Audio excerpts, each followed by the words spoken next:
He is dead, Barbie. He does not need it. My mother said those exact words to me before hanging up the phone. She had just handed the keys to my late husband's restored 1998 Toyota Tacoma to a stranger she met on the internet. I did not find out from her. I found out because my neighbor texted me a photo of a man driving my husband's Legacy out of a rented garage while my mother stood on the asphalt and waved. I drove to the county annex that same afternoon and pulled one single file. The clerk slid the paper across the counter, looked at my ID, and said, "Wait, if you are Barbie Mason, then who signed this 3 days ago?" She had no idea she was handing me the document that would turn my sister's dream wedding into a federal fraud investigation.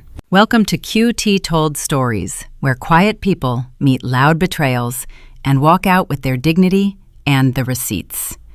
If a calm woman with a manila folder is your idea of justice, you are in the right place. Drop your age and your local time in the comments and be sure to subscribe. People think logistics managers are cold. We are not. We just track variables most people never think to measure.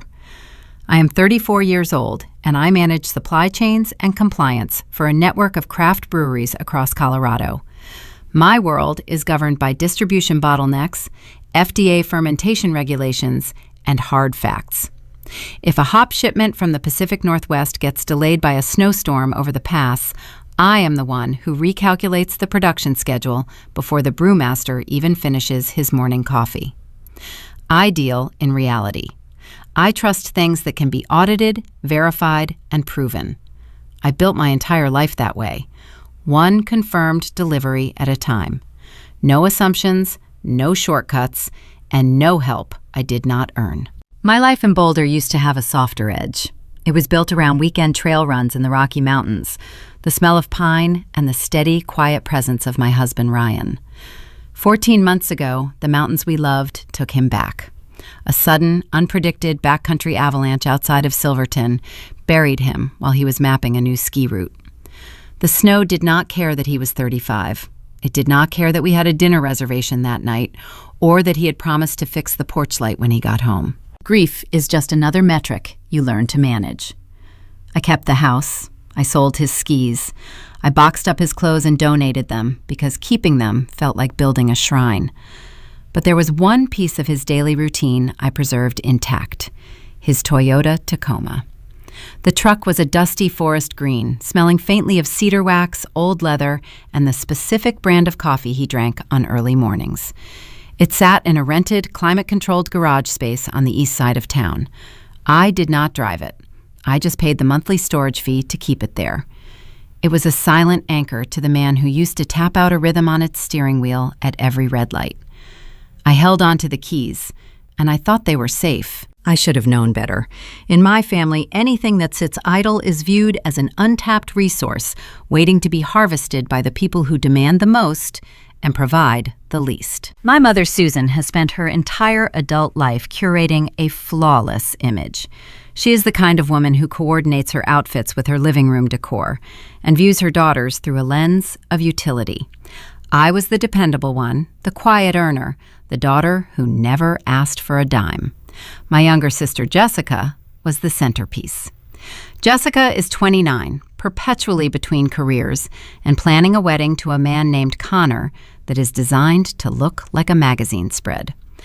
My parents quietly funded Jessica's life, paying off credit cards and co-signing leases, while treating my stability as an excuse to ignore me. When Ryan died, my mother did not ask how I was sleeping. She asked if I was going to sell the house and downsize. I said no, and she changed the subject to Jessica's floral arrangements. The disruption arrived on a Tuesday at 2 p.m. I was reviewing a quarterly distribution ledger when my phone screen lit up. It was a text from Patty, the older woman who lived next door to the storage facility and kept a vigilant watch over the neighborhood. It was a single, high-resolution photo. The rolling door of Unit 42 was wide open. The green Tacoma was pulling out into the alley, driven by a man in a faded baseball cap I did not recognize. Standing on the asphalt, smiling and waving cheerfully as the taillights retreated, was Susan. I stared at the image. The pixels formed a truth that defied logic. I did not own the unit under my mother's name. I had never given her the gate code. The spare key had been in a lockbox at my house, a lockbox my mother knew the combination to because she claimed she needed access in case of an emergency. I had handed the woman who resented my independence the tools to dismantle it, and I had called it being a good daughter. I picked up my phone and dialed her number. She answered on the second ring, the background noise suggesting she was walking through a grocery store parking lot. "Barbie, honey, I am running errands. What is it?" Her voice held the light, breezy cadence of a woman picking up dry cleaning, not a single trace of hesitation. I kept my tone as flat as the ledger on my desk. "Why is a stranger driving Ryan's truck out of my storage unit?" There was a pause. It was not a guilty silence. It was just the brief recalibration of someone shifting from a secret to a justification. "Oh," that Susan said, letting out a small sigh. "I was going to tell you tonight. Look, Jessica's wedding budget was getting tight, and the honeymoon fund was short. We sold the truck." The words hung in the digital space between us. I watched the cursor blink on my spreadsheet. "You sold Ryan's truck," I said. "He is dead, Barbie. He does not need it," she said, her tone hardening into a defensive edge. "Your sister needed the money. You have a great job. You should be happy to help." A click echoed through the speaker. She hung up on me. I sat in my ergonomic office chair and let the silence settle over the room. I felt a cold pressure building in my chest, a sensation akin to realizing a structural beam is missing from a foundation. My mother had just sold a vehicle she did not own to fund a vacation for a sister who refused to work. They had measured the weight of my grief, calculated its retail value, and cashed it in while I was at my desk. Most people would scream. Most people would throw the phone drive to the grocery store and create a scene in the parking lot. They would break down weeping at the sheer violation of having their dead husband's memory pawned for a Bora Bora honeymoon. But tears are just salt water, and shouting is just wind. Neither of those things retrieves a stolen vehicle. Angry people can be manipulated. Angry people can be worn down until they drop the issue just to find peace. I was not angry in a way that required volume. I was angry in a way that required paperwork. I closed my laptop. I pulled up my calendar, canceled my 3 o'clock inventory audit, and took my car keys off the hook by the door. The grief was gone, replaced by pure, cold resolve. I was going to follow the paper trail, and I was going to let the documents do the talking for me. I did not speed on the way to the municipal annex. Reckless driving is a symptom of panic, and panic clouds judgment. Instead, I drove the exact speed limit down Arapahoe Avenue, keeping my hands positioned firmly at 10 and 2, letting the familiar hum of the tires ground my thoughts. The local bank branch on the corner of 28th Street operated a dual services counter, handling both financial accounts and county motor vehicle title transfers. It was the specific location my mother Susan used for her various administrative errands. She liked the branch manager there. She enjoyed the complimentary coffee station in the lobby. She believed that performing her bureaucratic tasks in a clean, carpeted room shielded her from the reality of what she was actually doing. The annex was sterile and bright, smelling of industrial floor cleaner and stale laser printer toner. I pulled a paper ticket from the red plastic dispenser near the entrance. Number 42. The electronic board above the teller stations flashed 39. I took a seat on a vinyl chair and waited. Waiting is a core component of logistics. You do not force a freight shipment to arrive faster by pacing the loading dock. You sit, you review the manifest, and you prepare the warehouse for the cargo. My cargo today was the legal documentation of my mother betraying me. Susan has always treated rules as suggestions, meant for other people. When I was a teenager, she would forge my father's signature on report cards or field trip permission slips, laughing it off as a time-saving measure. She called it efficiency. I call it fraud.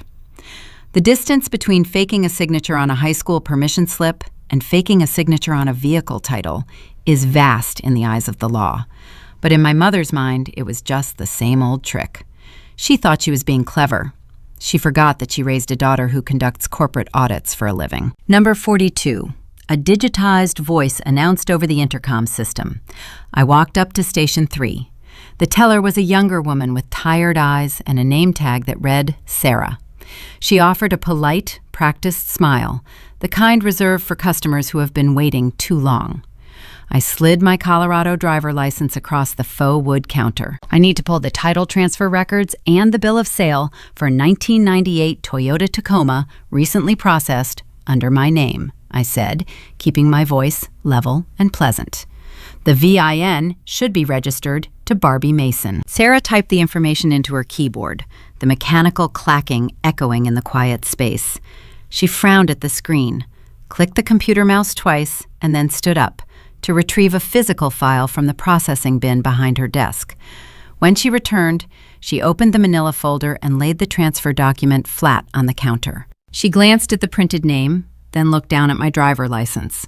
Her eyes moved back and forth between the laminate ID card and the blue ink on the paper. I watched her brow furrow. I watched the exact second the math failed to add up in her head. "Wait," she said, her voice dropping a fraction of an octave. "If you are Barbie Mason, then you are the one who—" She stopped. She did not finish the sentence. She looked up at me, and I saw a flash of genuine alarm in her tired eyes. The woman standing in front of her, the woman matching the government-issued photo ID, was not the woman who had stood in that exact spot 3 days prior to sign away a vehicle. I did not blink. I did not offer a comforting smile to ease her discomfort.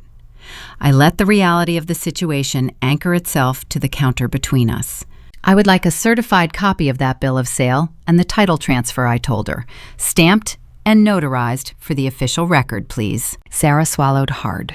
She nodded, her hands moving a little faster now, fueled by the nervous energy of a bureaucratic worker realizing she had just processed a fraudulent transaction. She stamped the copies, pressed the raised notary seal into the thick paper, and handed them over in a sealed envelope. I paid the processing fee with my debit card, thanked her for her time, and walked out the glass double doors into the crisp afternoon air. I did not open the envelope in the parking lot. I drove 3 blocks to a quiet independent coffee shop near the university campus, ordered a black tea, and chose a corner booth facing the door. Only then did I slide the documents out into the natural light filtering through the window. The bill of sale was a standard state form. Seller, Barbie Mason. Buyer, David Henderson. Sale price, $22,000. And there, at the bottom right corner, was the signature. It was an insultingly sloppy forgery. Whoever had signed it had attempted to mimic the cursive loops I use, but they applied the wrong pressure. The slant leaned too far to the left. The loops on the capital B were hesitant, shaking slightly where the pen had stalled. The ending stroke on the N in Mason trailed off lazily. I have signed thousands of compliance forms, shipping manifests, and federal tax documents. My signature is firm, consistent, and unmistakable. The handwriting on this page belonged to a woman who thought I would never bother to check the paperwork. I sat in the quiet hum of the coffee shop, tracing the forged ink with my eyes. My mother had walked into a municipal building, presented herself as the legal owner of my deceased husband's property, and committed a felony.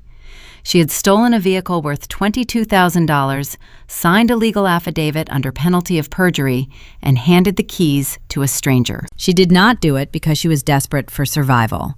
She did not do it to pay a medical bill or save a family home from foreclosure. She did it because my younger sister Jessica wanted a luxury vacation.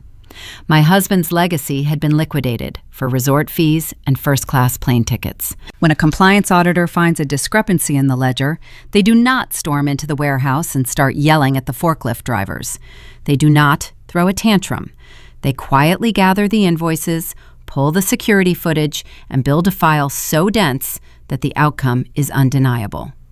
I looked at the sloppy ink on the page and felt my professional instincts override my personal grief. Let me ask you a question.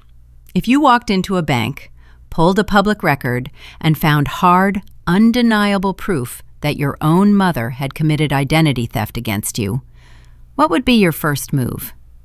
Would you call the police from the lobby? Would you drive to her house and demand an explanation? Would you scream until your throat went raw? Tell me your immediate reaction in the comments. I chose a different route. I walked across the street to an office supply store and purchased a heavy-duty, legal-size manila folder.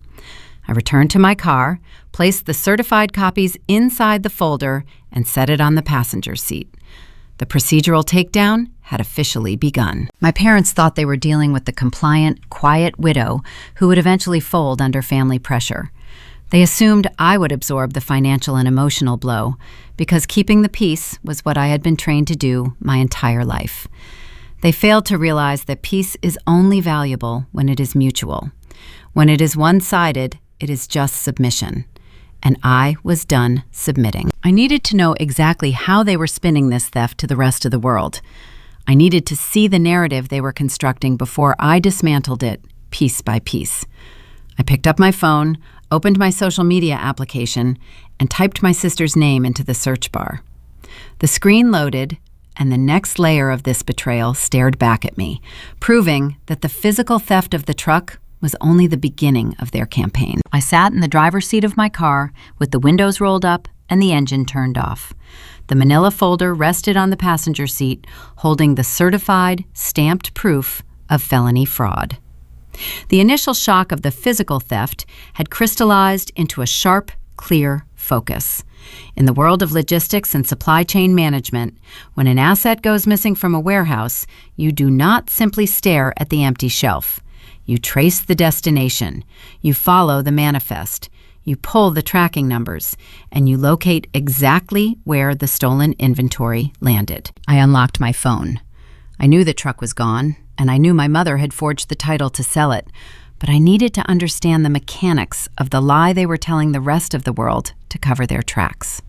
My sister Jessica treats her life like a continuous public relations broadcast, so I opened her social media profile.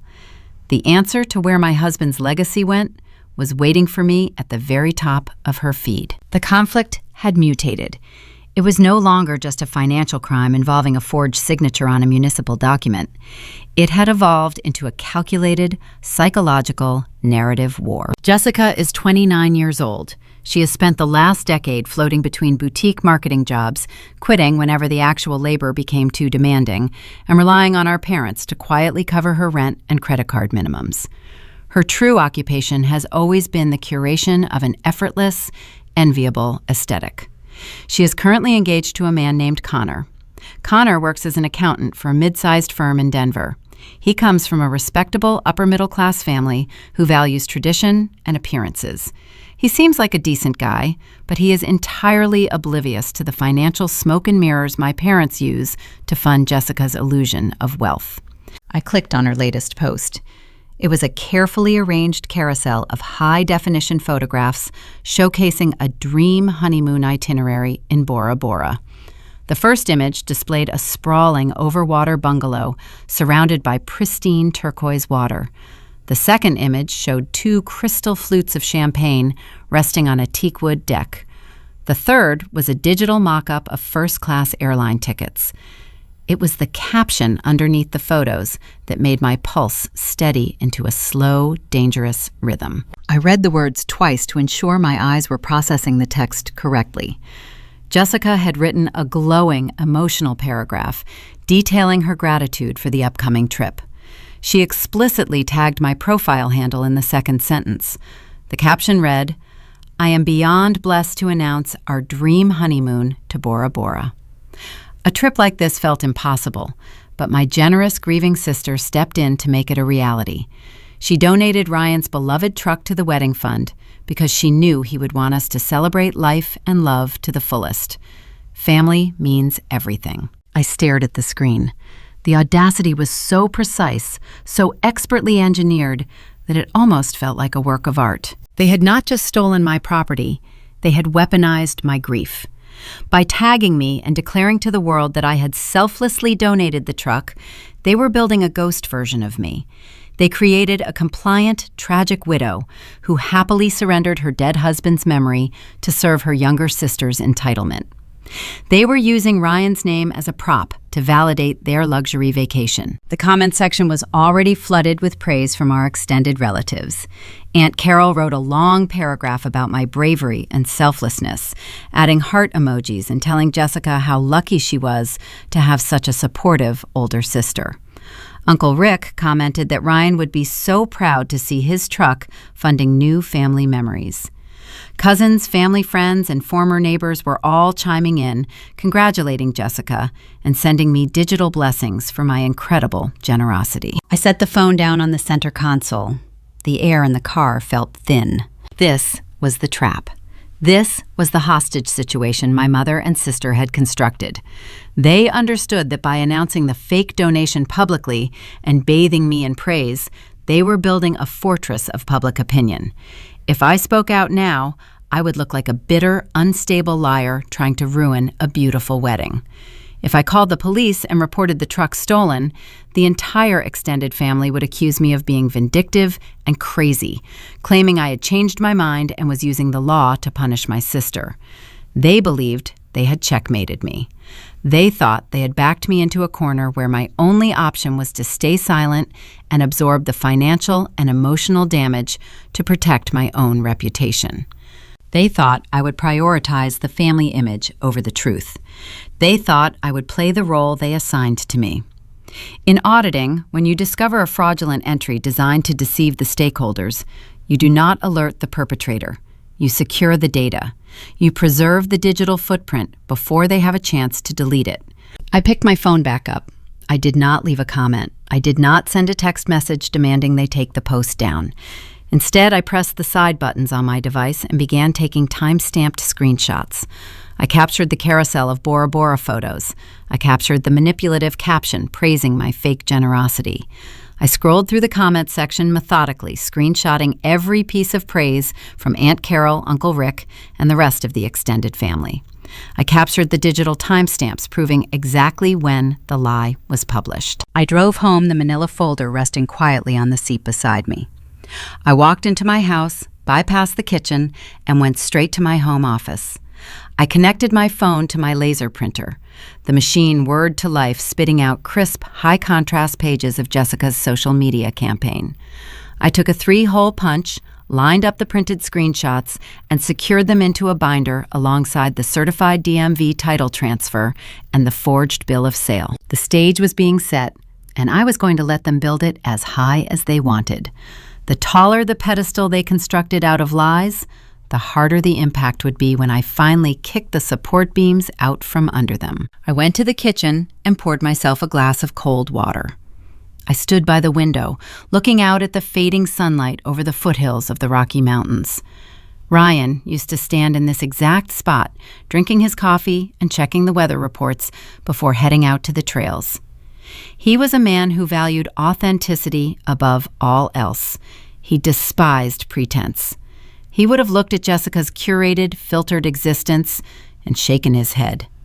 The idea that his beloved truck, the vehicle he used to haul climbing gear and trail maintenance tools, was being converted into a currency for resort fees and champagne was a deep, quiet insult. I drank the water. I felt a profound sense of calm settling over my shoulders. The grief I had been carrying for 14 months was transforming into something sharp and highly useful. I walked back into the living room and sat on the couch reviewing the timeline in my head. The truck was sold, the paperwork was forged, the public narrative was cemented.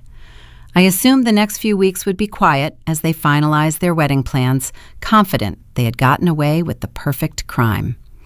I assumed I would have time to quietly build my case and choose the optimal moment to strike. I was wrong. My mother and sister were not satisfied with simply stealing $22,000 and manufacturing a public lie.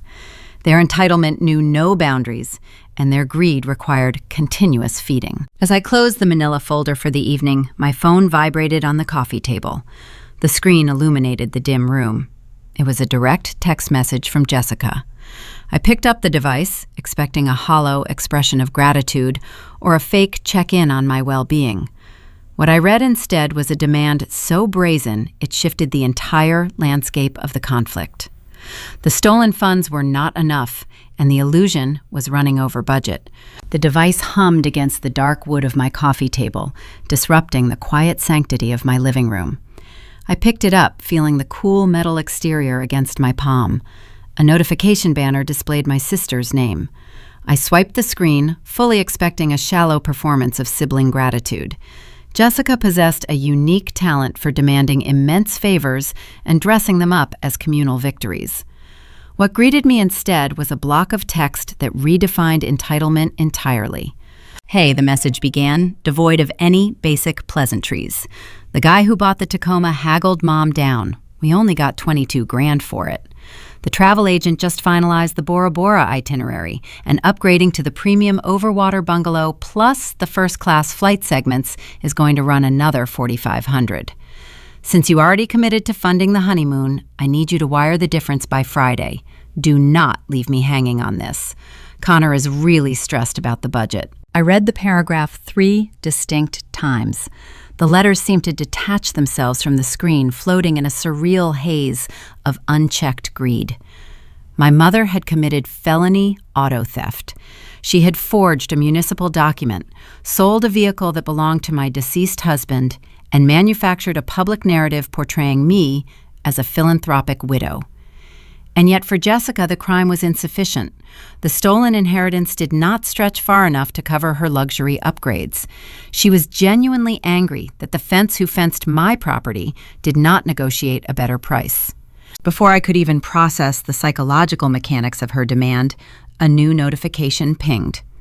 My father had initiated a family group chat, pulling Jessica, Susan, and myself into a shared digital space. Richard Mason is a man who operates exclusively on the path of least resistance. He spent 30 years working middle management in commercial real estate, a career built on smoothing over conflicts and delegating difficult tasks to his subordinates.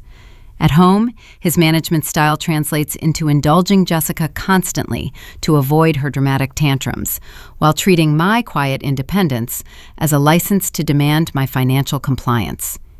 He views my stability not as an achievement to be respected, but as a utility to be tapped whenever his preferred daughter overdraws her checking accounts. His message appeared directly below Jessica's extortion attempt. "Barbie, your sister is in a tough spot here," he wrote. "Weddings are stressful enough without last-minute financial surprises. You make a fantastic salary managing that brewery network. You have no dependents, no kids to put through college. It is just you sitting alone in that house. Pitching in the extra $4,500 is the least you can do to make her special day perfect. We are family. We step up for each other when things get tight." The sheer, staggering calculation of his logic took my breath away. My father was weaponizing my widowhood.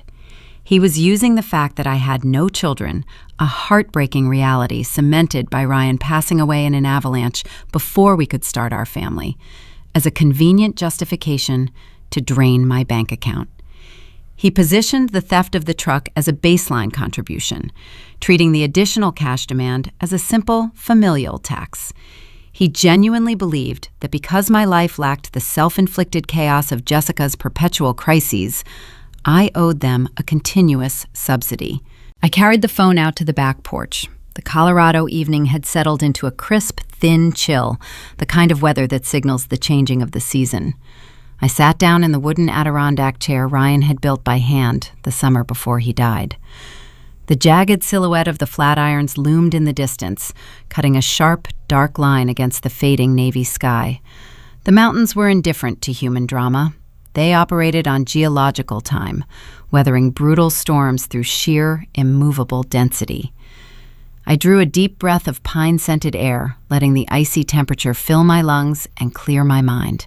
In the corporate compliance sector, extortion attempts leave a very specific paper trail. When a rogue vendor tries to leverage a delayed freight shipment for a higher contract rate, they always put their demands in writing, believing their temporary leverage makes them untouchable. Jessica and Richard felt untouchable right now.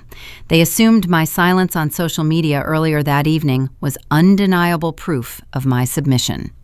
They mistook my grief for weakness and my quiet nature for cowardice. They did not realize they had just handed me written evidence of financial coercion, pairing perfectly with the forged vehicle title currently sitting on my desk. I looked down at the glowing screen, watching the typing indicator bubble flash as my mother joined the chat, likely preparing her own guilt trip to reinforce the monetary demand. I decided to halt their momentum with a single, calibrated response. I needed to pause their escalation while giving myself the necessary time to build the trap. I tapped the keyboard, formulating a sentence devoid of emotion, anger, or overt capitulation. I kept the grammar pristine and the tone dangerously neutral. "I will make sure you get exactly what you are owed," I typed. I hit send. The typing indicator bubble from my mother vanished immediately. The silence in the digital space became profound. To Jessica, Richard, and Susan, that sentence read as total surrender. They saw a defeated sibling opening her wallet to maintain the fragile facade of peace. They read it as a solid guarantee that the funds would be wired into their accounts by Friday afternoon. They were fundamentally mistaken. My response was not a capitulation. It was a legally binding promise. I was going to ensure they received every single consequence they had earned, distributed with the exact same ruthless efficiency they had shown me. I stood up from the Adirondack chair, leaving the majestic view of the Flatirons behind, and walked back into my home office. The laser printer resting on my credenza was still warm from the previous batch of evidence. I pulled up the text thread on my desktop interface, highlighted the entire conversation, and hit print. The machine fed the crisp white sheets through the toner drum, producing a perfect, time-stamped record of their extortion attempt. I picked up the warm pages, walked over to the desk, and opened the thick manila folder. I placed the text message transcripts directly behind the forged municipal bill of sale and the printed screenshots of the Bora Bora honeymoon announcement.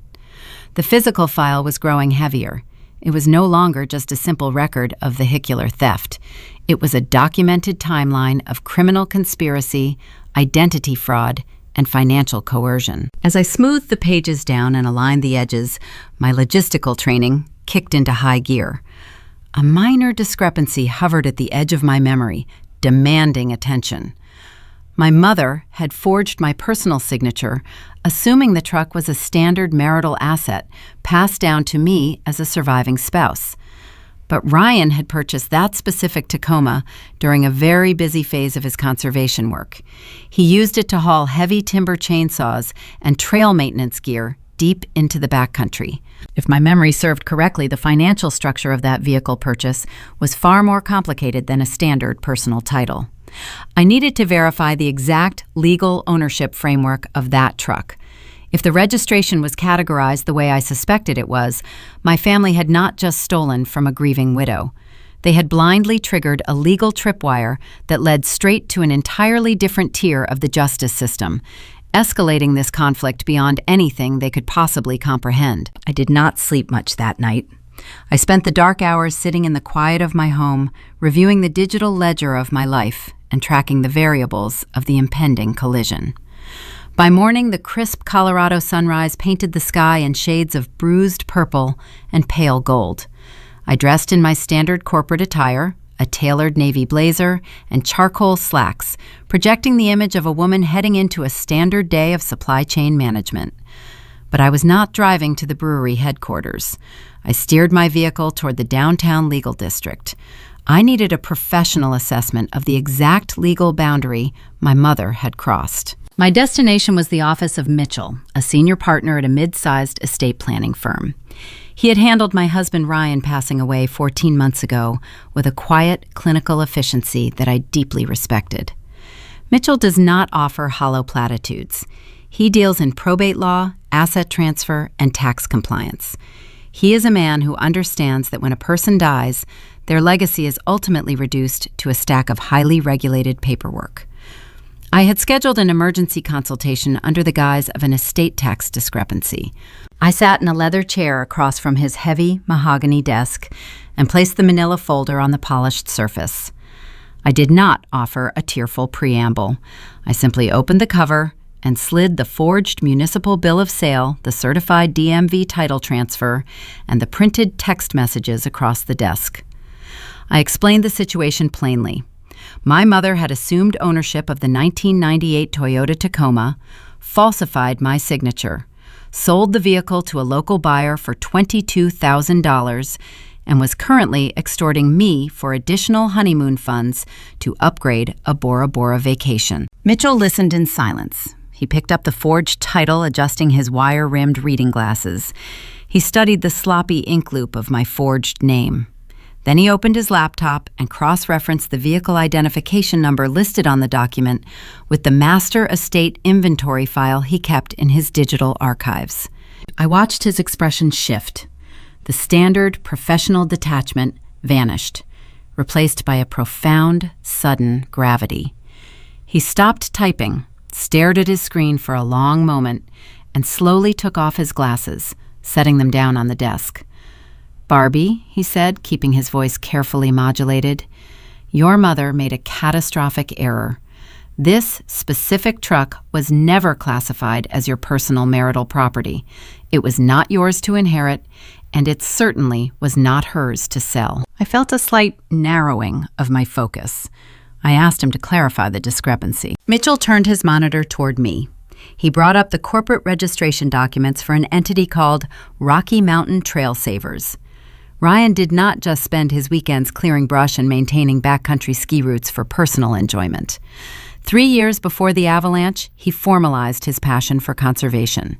He established a registered tax-exempt environmental nonprofit organization. He secured federal 501c3 status to gather grants for trail maintenance equipment, recruit volunteer crews, and stabilize eroded pathways across the state parks. The green Tacoma was purchased entirely with those specific grant funds, Mitchell explained. It was legally registered as a commercial asset belonging exclusively to the charity. The legal landscape of my family betrayal instantly shattered and reformed into something terrifyingly rigid. By stealing that truck, Susan did not commit a simple familial property dispute. She did not just forge a daughter's signature to liquidate an old hand-me-down. She forged the signature of a corporate officer to liquidate a commercial asset owned by a federally recognized nonprofit entity. She committed corporate embezzlement. She executed federal identity fraud. By transferring those funds into her personal bank account to pay for Jessica upgrading her island vacation, she triggered a multi-agency jurisdiction violation involving the State Charitable Fraud Division and the Internal Revenue Service. Mitchell folded his hands together, resting them on the desk. "The penalties for defrauding a registered charity are severe," he stated.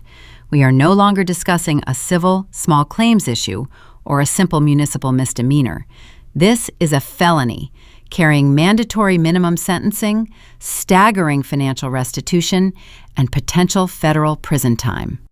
When the buyer attempts to formally register this vehicle, the system will flag the corporate tax identification mismatch. The authorities will trace the transaction directly back to the forged bill of sale, and the criminal liability will fall entirely on the person who signed that document and collected the cash." I sat back in the leather chair, letting the magnitude of the revelation settle into my bones. My parents thought they were cleverly exploiting a grieving widow. They believed they were leveraging my quiet nature to fund a wedding.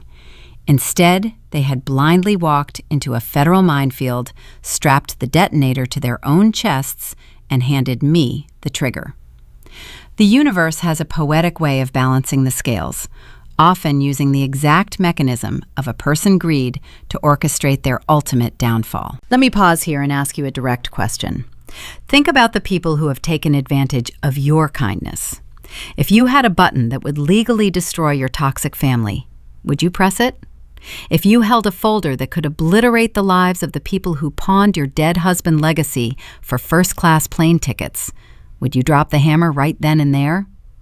Tell me your answer in the comments. A less disciplined person would have instructed the attorney to call the police immediately. They would have rushed the victory, eager to watch the authorities drag their family out of their suburban home in handcuffs. But rushing a logistics operation leads to compromised results. Jessica's wedding was fast approaching. The public narrative they had constructed on social media was still gathering momentum. If I detonated the bomb today, they would have time to hire defense attorneys, spin a narrative of accidental ignorance, and play the victims. I needed them locked into their lie on a stage so public they could never walk it back. Prepare the corporate fraud filings, I told the attorney, maintaining a steady gaze. Draft the notifications for the State Charitable Fraud Division and the Auto Theft Task Force. Have every document notarized, sealed, and ready to submit. But hold them in your desk. Do not file a single page until I give you the explicit signal. Mitchell nodded, a faint trace of professional admiration crossing his face. He understood exactly what I was building.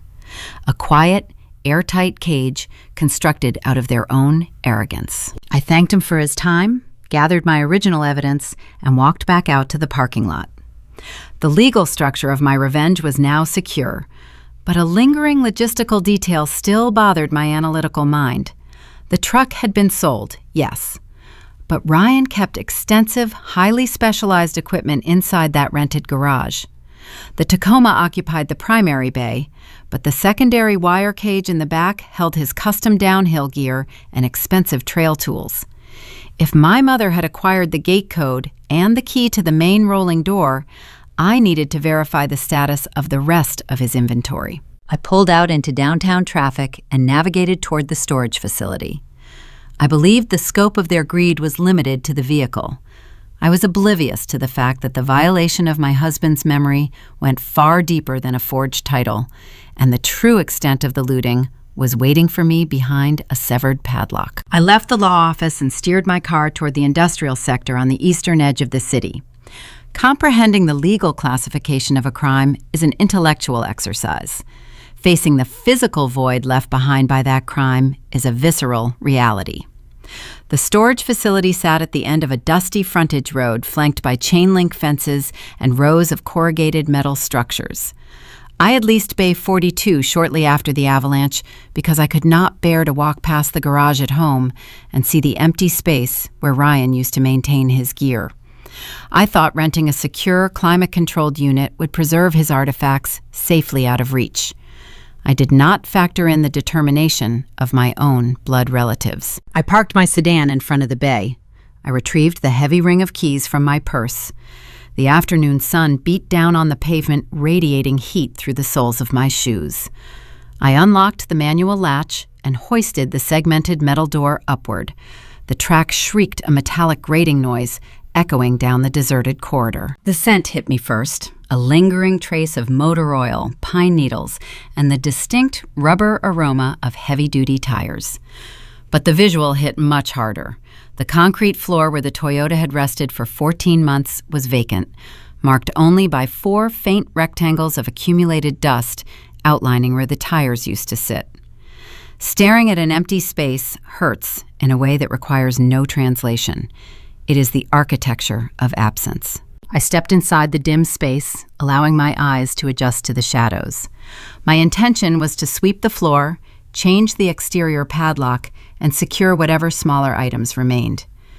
As I walked toward the back wall, my pulse faltered. Ryan was not just a backcountry skier. He was a competitive downhill mountain biker. He spent entire winters saving money to assemble 2 custom specialized rigs, tuning the suspension forks and calibrating the drivetrains by hand in our driveway. I remember the grease on his knuckles and the quiet pride in his smile whenever he finished a build. Those bicycles were engineering marvels, valued at over $6,000 each. I kept them stored in a secondary heavy-gauge wire enclosure constructed at the rear of the bay. The cage door was standing ajar. I walked closer, my shoes scuffing against the cement. Hanging from the hasp was the hardened steel master lock I had purchased a year ago. The thick metal shackle had been sheared clean through. A heavy-duty bolt cutter leaves a very specific pinched bite mark on hardened steel.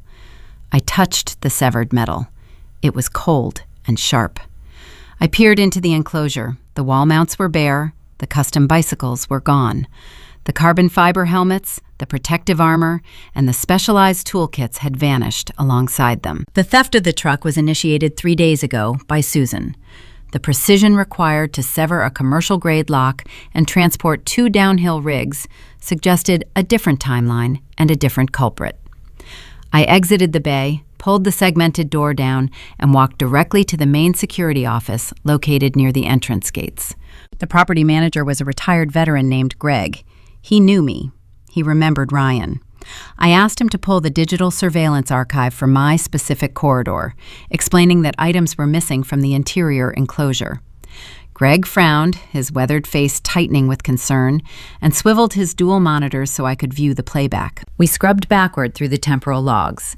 We moved past the footage of my mother arriving with the buyer earlier that week. We kept rewinding. Days turned into weeks on the timestamp display. Exactly 21 days prior, the screen showed a familiar silver SUV pulling up to Bay 42. The driver's side door opened. My father stepped out onto the asphalt. Richard Mason moved with a casual, unhurried entitlement. He did not look around nervously. He did not behave like a thief checking for witnesses. He behaved like a man collecting his rightful due. During his career in commercial real estate, Richard built his reputation by taking credit for the labor of his subordinates. He viewed the output of others as his own personal dividend. That toxic philosophy clearly extended to the possessions of his deceased son-in-law. I watched the pixelated feed as he entered the bay carrying a long canvas duffel bag. 5 minutes later, he emerged, rolling the first custom mountain bike out into the sunlight. He hoisted the frame onto the rear transport rack of his vehicle. He returned for the second rig. He spent another 10 minutes loading the helmets and the toolkits into his trunk.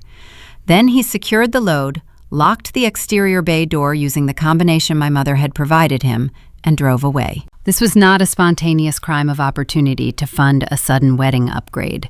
This was a systematic, premeditated looting of a dead man's legacy. My father had bypassed the heavy-gauge security cage weeks before the truck was ever listed for sale. He had pawned my husband's prized sporting equipment to subsidize his own lifestyle, operating under the assumption that the grieving widow would never audit the inventory. I thanked Greg, requesting a full digital export of the video files onto a portable flash drive. I waited in the climate-controlled office while the progress bar slowly filled. Once the transfer was complete, I took the small rectangular drive and walked back to Bay 42. I rolled the metal door up halfway, just enough to obscure myself from the main thoroughfare, and stepped inside the hollow space. The dust motes danced in the slanted shafts of sunlight pouring through the gap.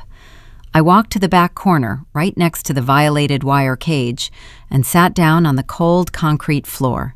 My stoic armor, the rigid psychological bracing I utilized to navigate corporate crises and familial betrayals, finally shattered. I pulled my knees to my chest, wrapped my arms around my legs, and cried. I did not weep for the lost monetary value. $12,000 in stolen bicycles meant nothing compared to the profound violation of memory. Those handlebars were the last things Ryan held onto as he navigated the steep descents of the Rockies. The frames carried the sweat, the joy, and the vibrant beating pulse of a life cut short by the snow. My parents had looked at the sacred artifacts of my ruined future and saw only a cash advance. They stripped the dignity from his death to finance their shallow, curated existence. The concrete was unforgiving beneath me, but the chill helped slow my breathing. The tears were hot, bitter, and necessary. They washed away the final lingering trace of daughterly obligation I harbored. I allowed myself exactly 5 minutes of unedited grief. When the time elapsed, I wiped my face with the back of my sleeve. I stood up, brushing the grit from my slacks. I reached into my pocket, my fingers closing around the plastic casing of the portable flash drive. I walked out of the bay, pulled the door shut, and snapped a brand new, hardened steel padlock onto the exterior latch. I returned to my sedan. I opened the thick manila folder resting on the passenger seat and slipped the digital video evidence into the front pocket, right beside the forged municipal title and the printed extortion texts. The sorrow was gone. What remained was a pure, glacial resolve. My father thought he was a clever predator quietly picking the bones of my marriage.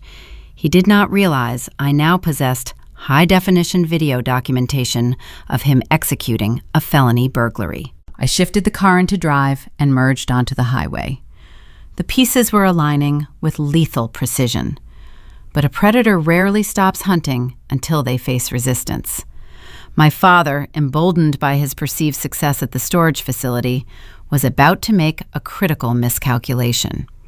He realized I had not yet wired the requested funds for the island vacation. Frustrated by my digital silence, he decided text messages were insufficient.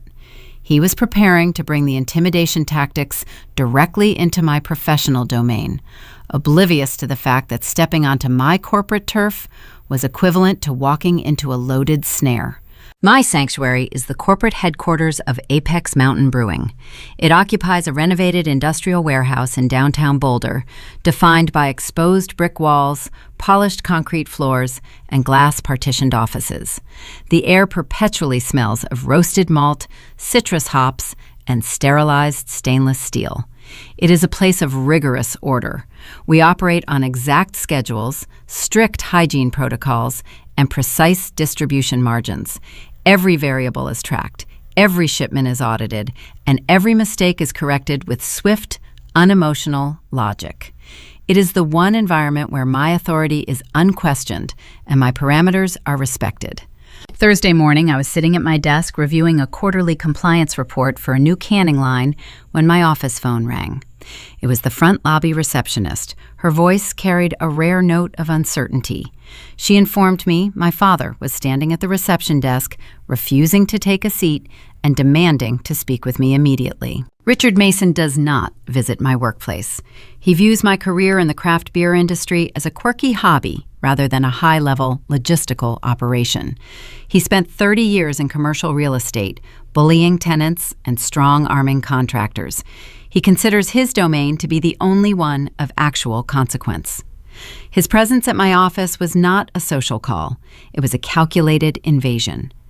I walked out to the main lobby. My father wore a tailored golf polo and pressed slacks, his face flushed with a specific shade of red that indicated a dangerous mixture of high blood pressure and a wounded ego. He had spent 2 days waiting for a wire transfer of $4,500 that never arrived in Jessica's account. His digital extortion tactic had failed, so he decided to deploy physical intimidation. He expected me to shrink in front of my colleagues. He expected the quiet, dependable daughter to panic at the prospect of a public scene and immediately yield to his demands. I did not panic. I greeted him with a polite, flat tone and directed him away from the open floor plan. I led him down a quiet corridor to Conference Room 3. It is a sleek, soundproof space featuring a long oak table and frosted glass walls designed for sensitive vendor negotiations and executive board meetings. I stepped inside and closed the heavy door behind us, sealing the room from the rest of the warehouse. Richard did not sit down. He began pacing the length of the oak table, projecting his voice to dominate the enclosed space. He started by berating me over the ignored text messages. He accused me of being irresponsible and petty, claiming Jessica was in tears over her honeymoon budget. I stood near the head of the table, resting my hands on the cool wood, letting him exhaust his initial wave of bluster. I knew the missing money was only a secondary issue. A man like my father does not drive across town in the middle of a workday just to yell about a wedding itinerary. He reached into his leather portfolio and pulled out a single sheet of paper. He slapped it onto the table and slid it across the polished surface toward me. I looked down.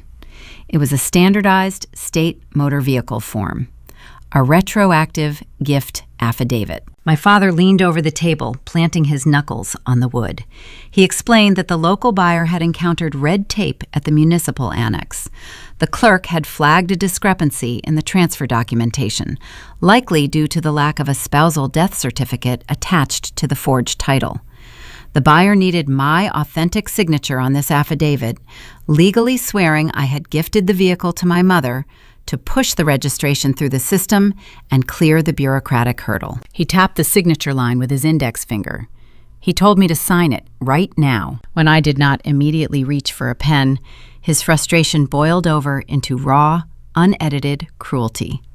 He told me I was acting like a selfish widow. He said I was hoarding Ryan's assets like a dragon, using my grief as a convenient excuse to punish my younger sister. He warned me that if I ruined Jessica's wedding over a rusty old truck, he would file a civil lawsuit against me for intentional infliction of emotional distress. He threatened to excommunicate me from the family entirely, ensuring I would spend the rest of my life alone in an empty house with nothing but my ledgers to keep me company. He delivered these threats with the practiced cadence of a commercial real estate bully trying to force a vulnerable tenant out of a lease. He wanted to evoke fear. He wanted to break my spirit through sheer volume and nasty promises. But I am a logistics manager. When a supplier yells at me over a canceled contract, I do not yell back. I assess their leverage. My father had zero leverage. He was standing in my corporate headquarters holding a fraudulent document and confessing to a conspiracy to cover up felony auto theft. He was handing me the rope tying the knot and securing it around his own neck. I looked at his flushed face. I looked at the blank affidavit. I placed my index finger on the edge of the paper and slid it slowly, deliberately, back across the oak table until it rested in front of him. I maintained steady eye contact. I utilized the exact de-escalation tone I employ when informing a vendor their contract has been permanently terminated. I am not signing that today, I said, keeping my voice quiet and even. I need to review the fine print. I will handle the municipal paperwork myself this weekend. Richard scoffed, snatching the paper off the table. He mistook my calm demeanor for submission. He heard the phrase stating, "I would handle it," and processed it as a victory. He assumed I was simply too embarrassed to sign the document in front of him, but that I would ultimately clean up his mess to avoid the threatened lawsuit and the family exile. He adjusted his collar, a smug, triumphant smirk settling onto his features. He told me to make sure the red tape was cleared by Monday morning, turned on his heel, and walked out of the conference room. I waited until the heavy, soundproof door clicked shut. I did not move for a long moment, breathing in the quiet, sterile air. Then I turned my attention to the ceiling corner, directly above the presentation monitor. A small black dome housing a high-definition audio-visual lens stared back at me.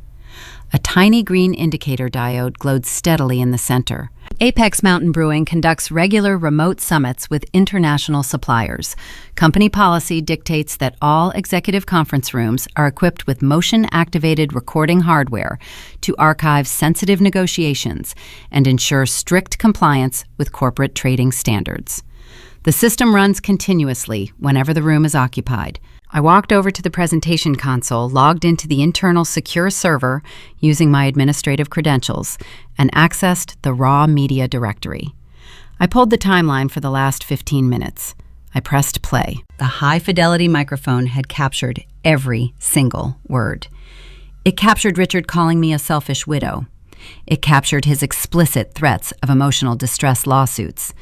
Most importantly, it captured him presenting the retroactive gift affidavit, providing undeniable time-stamped proof that he possessed full knowledge of the forged title and was actively participating in a conspiracy to defraud the municipal government. I downloaded the encrypted media file directly to a portable hard drive. I slipped the drive into my blazer pocket. I had just acquired the ultimate countermeasure against any future claim of ignorance. My father had walked into my sanctuary intending to intimidate me, and instead, he had handed me a digitally archived, high-definition confession. I returned to my desk, my mind already cataloging the next required action. Richard had mentioned the buyer. The man who purchased the green Tacoma had hit a bureaucratic wall.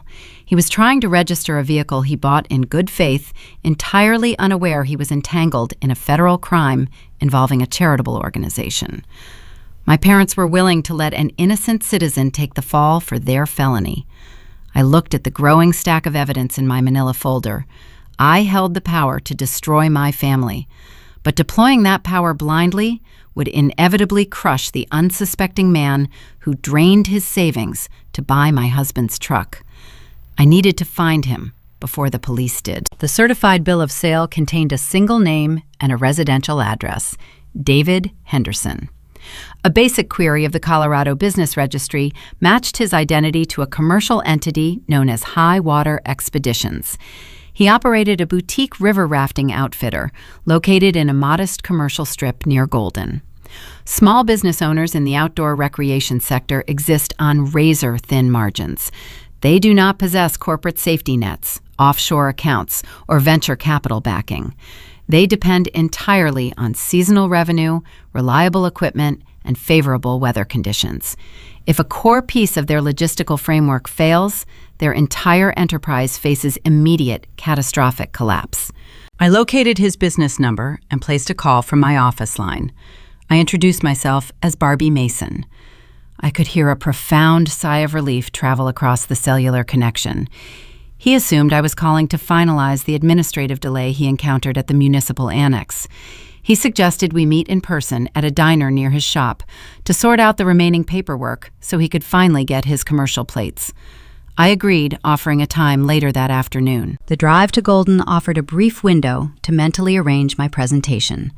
I navigated the winding canyon roads, letting the structured hum of the engine focus my thoughts. I parked outside a weathered diner that smelled strongly of roasted coffee beans and fried potatoes. The interior featured faded vinyl booths and a long counter lined with chrome stools. David was sitting in a corner booth. He wore a heavy fleece pullover and possessed the sun-damaged skin of a man who spends his existence navigating river currents under the harsh alpine sun. He exuded an honest, exhausted demeanor. I slid into the seat across from him. He immediately signaled the waitress to bring me a cup of coffee, expressing deep gratitude that I took the time to drive out. David launched into a thorough explanation of his predicament. He detailed how desperately his outfitter required a heavy-duty vehicle to haul commercial rafts up the canyon before the spring melt accelerated. He mentioned he emptied his operating savings to secure the purchase, believing he had found a reliable machine with low mileage. He spoke about his upcoming season, the 4 guides he employed, and the tight schedule he needed to maintain to keep his business afloat. I let him finish. I did not want to interrupt a man sharing his livelihood, but I also refused to let him continue building false hope based on a criminal transaction.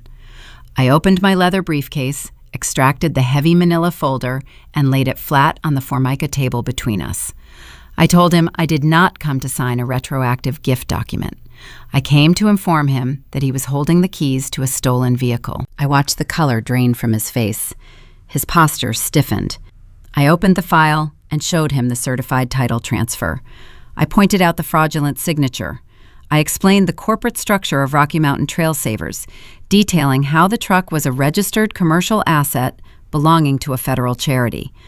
I watched him process the sheer gravity of the situation. He leaned back against the vinyl cushion, his hands running over his face, realizing the severity of his exposure. The realization hit him like a physical blow. If I froze the title today, the state would impound the truck as evidence in a felony embezzlement investigation. David would lose his primary transport vehicle right at the start of his operating season. His rafting business would fold before the court system could ever mandate restitution from my parents. He would lose his guides, his clients, and his life savings. This is the silent cruelty of toxic people. Their entitlement does not just damage their immediate relatives, it radiates outward, creating a blast radius that destroys innocent bystanders who simply walked into the wrong transaction. My mother and father did not care who they hurt, as long as Jessica received her island vacation. They viewed David not as a person, but as a quick funding source for their vanity project. Think about the collateral damage caused by selfish decisions. If you hold the power to stop a crime, but executing that power destroys an innocent person and their livelihood, how do you balance that scale? Do you protect the stranger, or do you pursue your justice regardless of the cost? Tell me how you would navigate that moral intersection in the comments. I looked at David. I saw a man who worked hard for his money, drawing a sharp contrast to my sister, who demanded subsidies for her leisure. I made a strategic decision right there in the diner. I am not going to let you take the financial hit for my family and their greed, I told him, keeping my voice steady and reassuring. I need your cooperation. In exchange, I will ensure my parents refund every single penny you spent out of their own pockets before they see the inside of a courtroom." David rubbed his temples, staring at the Formica table. He asked what I needed him to do to protect his business. I produced a blank sworn statement form I had printed at the brewery earlier that morning. "I need you to document exactly how the sale occurred," I instructed.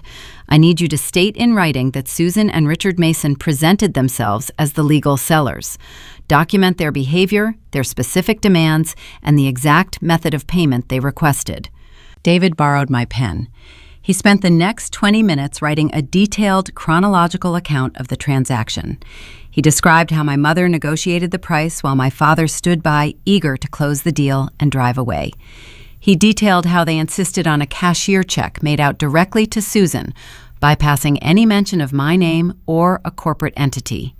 He signed the bottom of the page, dating it precisely. I placed his sworn statement into the manila folder. It was the final nail in the coffin. We formed a quiet pact. I promised to delay the police report just long enough for my trap to spring, giving him time to make alternative vehicle arrangements without the state seizing his asset. He agreed to keep the truck parked inside his commercial garage and off the main roads. I drove back to Boulder, feeling a profound sense of completion. The evidence was insurmountable.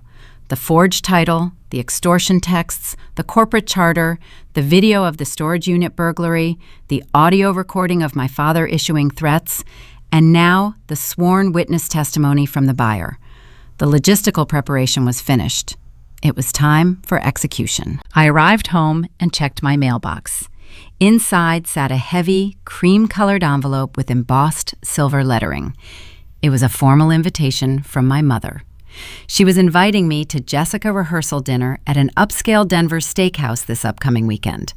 They wanted me there to play the role of the generous, grieving widow in front of the groom and his wealthy family.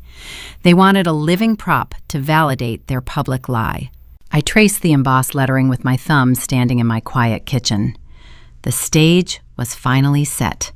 They had invited the auditor to the inspection. The heavy cream envelope sitting on my kitchen counter was not a gesture of familial inclusion. It was a tactical summons. The embossed silver lettering requested my presence at a private dining room inside an upscale Denver steakhouse to celebrate the upcoming union of Jessica and her fiancé. I knew exactly why my mother had sent this formal request via postal mail instead of a standard text message. She did not want me there to share in the joy of the evening. She needed a living prop. Connor originates from a lineage of generational wealth based in the Cherry Creek neighborhood. His parents, William and Patricia, place a high premium on social standing, quiet luxury, and conspicuous philanthropy. William is a retired appellate judge, and Patricia serves on the board of directors for several prominent regional charities. They expect their future daughter-in-law to reflect their refined values and respectable pedigree. Jessica possesses no wealth of her own and harbors zero inclination toward genuine charity. Therefore, Susan and Richard had to invent a narrative where my sister was the beneficiary of a beautiful, selfless sacrifice. They required me to sit quietly at that banquet table, absorb the praise from William and Patricia, and authenticate the illusion that the green Toyota was a heartfelt wedding donation. I picked up my phone and typed a brief text message to my mother. "I will attend." She replied within seconds, appending a smiley face emoticon to her confirmation. She believed the snare had snapped shut. She assumed the immense social pressure of 50 affluent guests would force me into total submission. In her mind, the quiet widow would never dare cause a scene in front of upper-crust in-laws. She figured I would swallow my pride, eat my expensive dinner, and nod along to their fabricated story just to avoid social embarrassment. Saturday afternoon arrived with a crisp, clear sky overhead. I approached my preparations with the same rigorous methodology I apply to a warehouse compliance audit. Emotions cloud judgment and lead to unforced errors, so I systematically stripped them away. I pulled a sleek charcoal gray sheath dress from my closet. The fabric required precision ironing. I set up the board in my living room, pressing sharp creases into the material, smoothing out every visible wrinkle. The repetitive motion served as a physical manifestation of organizing chaos into order. I was building my armor. I was preparing to step onto a battlefield disguised as a celebration, and I needed to look like a woman who was in full command of her environment. Once dressed, I sat at my dining table to assemble the final presentation. A successful logistical review relies on an unbroken chronological chain of evidence. I opened the heavy manila folder and began arranging the documents with surgical care. First, I placed the certified municipal title transfer featuring the forged ink establishing the initial crime. Second, I inserted the printed text messages detailing their extortion attempt for the extra vacation funds, demonstrating their ongoing greed. Third, I added the corporate incorporation statutes for Rocky Mountain Trail Savers. I spent an hour reviewing the specific federal tax codes highlighted by Mitchell, verifying that the vehicle was a registered commercial asset belonging to a recognized charity. Fourth, I slid the USB drive containing the high-definition security footage of my father breaking into the storage cage into a clear plastic sleeve.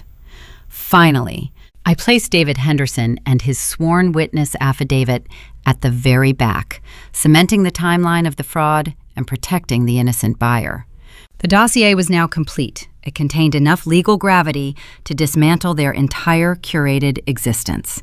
Every page represented a distinct violation of trust, and together they formed an inescapable net.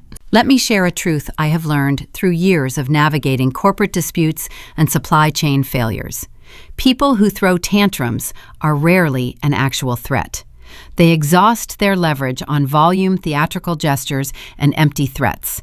Angry people yell. Dangerous people bring paperwork. If you agree that cold facts are superior weapons compared to hot tears, drop a comment and let me know. I picked up my keys and walked out to my car. The drive from Boulder down to Denver takes roughly 45 minutes on the turnpike. The transition from the rugged, pine-covered foothills to the sprawling metropolitan skyline provided a quiet space for mental calibration. The sun was beginning to dip below the jagged peaks of the Rockies, casting long shadows across the highway and painting the clouds in vivid shades of orange and violet. I connected my phone to the audio system and selected a specific playlist.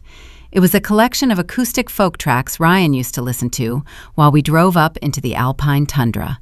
The soft, rhythmic strum of a guitar filled the cabin, grounding me in the reality of what I was fighting to protect. I did not feel anxious. I did not feel a sense of dread. As the highway miles clicked by, I felt an overwhelming, profound peace. My husband was a man of immense integrity. He dedicated his free time to preserving the natural environment for strangers. He built sustainable paths so others could find their way through the wilderness without destroying it. My family had tried to pave over his legacy with selfishness and theft. Tonight, I was going to honor his memory by tearing up their pavement. They wanted a performance, and I was fully prepared to deliver a finale they would never forget. The steakhouse was located in the lower downtown historic district, surrounded by valet stands and restored brick facades. The exterior projected an aura of exclusivity and old money, featuring brass fixtures and dark mahogany paneling. I handed my car keys to the parking attendant, adjusted the collar of my charcoal dress, and tucked the thick manila folder under my left arm. The host greeted me inside the dimly lit foyer, which smelled rich with seared ribeye, expensive red wine, and aged leather. I provided the reservation name. The host offered a polished smile, gesturing down a long hallway lined with floor-to-ceiling vintage wine cellars. The ambient noise of the main restaurant dining room began to fade as I walked down the corridor. The soft jazz playing through the overhead speakers was quickly replaced by the escalating sound of laughter, clinking glassware, and cheerful conversation emanating from the private banquet room at the very end of the hall. I stood outside the heavy oak doors for one final second. I could hear my mother projecting her voice, likely holding court and regaling Connor family with tales of our tight-knit clan. She was spinning her web, unaware that the spider was about to be crushed. I adjusted my grip on the file, feeling the solid weight of the paper against my ribs. I was not walking into their trap. I was walking them into mine. I reached out, grasped the brass handle, and pushed the doors open. The private dining room of the Denver Steakhouse operated as a masterclass in curated opulence. Floor-to-ceiling windows framed the jagged, illuminated skyline of the city, while tiered crystal chandeliers cast a warm golden glow over 50 carefully selected guests. Waitstaff in crisp white shirts glided across the thick carpet, carrying silver trays loaded with seared filet mignon, roasted asparagus, and expensive vintage wines. I stepped into the space and immediately located my parents, holding court near a towering floral arrangement of white orchids. Susan wore a beaded cocktail dress that caught the ambient light with every theatrical gesture she made. Richard held a heavy glass tumbler filled with amber bourbon, laughing boisterously at a joke delivered by Connor's father. My parents were performing their roles with flawless precision, projecting the image of a successful, tight-knit family who seamlessly blended into the upper echelons of Denver society. They were soaking up the admiration, feeding off the validation of wealthy strangers. I took my assigned seat at the far edge of the head table. The placement was a deliberate tactical decision by my mother. I was positioned close enough to remain visible to the crowd, but peripheral enough to prevent me from taking center stage. I ordered a tall glass of sparkling water with a twist of lemon. I did not touch the alcohol circulating the room. Navigating logistics requires an unclouded mind, and tonight I needed every cognitive faculty operating at peak efficiency. I sat quietly, sipping the carbonated water, and observed Jessica playing the role of the blushing bride. She looked radiant in a silk ivory gown, batting her eyelashes and acting overwhelmed by the generosity surrounding her. Connor sat directly beside her, radiating quiet pride. Connor is a certified public accountant. He spends his professional hours auditing financial risk-balancing corporate ledgers and ensuring regulatory compliance for affluent clients. He is a man who values systemic order. He despises liability. That specific personality trait is exactly why Jessica found him so appealing.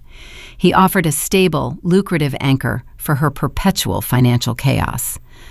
But his career is also the exact reason why the contents of my folder were going to break his spirit. He believed he was marrying into a family of generous benefactors.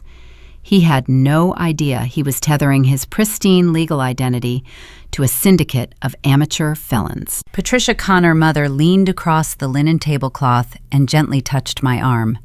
She offered a soft, sympathetic smile, her eyes shining with genuine emotion. She told me how incredibly moved she was by my decision to part with the vehicle. She praised my strength, stating that transforming a tragic loss into a beautiful honeymoon was the purest act of sibling love she had ever witnessed. I looked into her earnest face and felt a sharp pang of pity. Patricia was a decent woman, being fed a diet of pure poison. I simply nodded, offering a neutral acknowledgement, and took a slow sip of my water. Across the table, Susan caught my eye. My mother offered a tight, smug smile, briefly raising her crystal champagne flute in my direction. She thought she had won. She saw me sitting quietly, accepting the praise from her wealthy new-in-laws, and she processed my silence as total surrender. She assumed the immense social pressure of the banquet room had successfully neutralized my independence.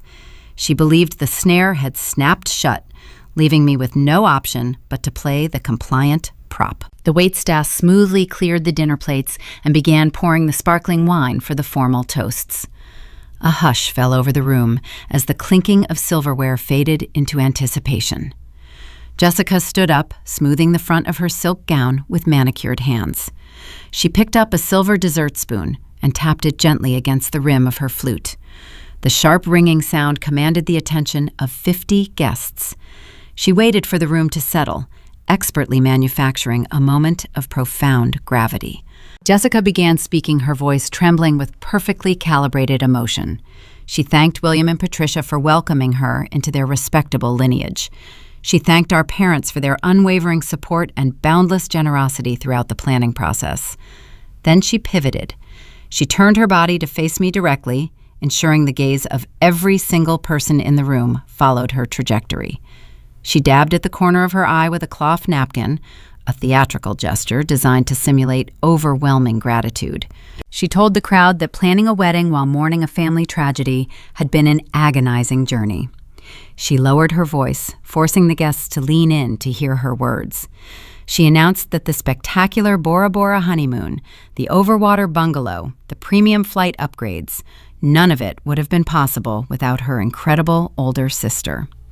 She spun a vivid, entirely fictitious narrative about how I came to her, desperate to inject joy back into our grieving family. She claimed I voluntarily donated Ryan's beloved truck, liquidating his memory, to fund her dream trip because family means everything, and Ryan would have wanted it this way. She called it the ultimate sacrifice. The room erupted into thunderous applause. 50 affluent guests turned toward me, their faces glowing with admiration and expectation. William and Patricia were openly wiping tears from their cheeks. Richard puffed out his chest, beaming with patriarchal pride. Susan stared at me, her eyes flashing with a silent, commanding demand. The mandate was clear. Smile, nod, and accept the fake crown they had just placed on my head. Validate the illusion, or face the wrath of ruining a beautiful evening. I did not smile.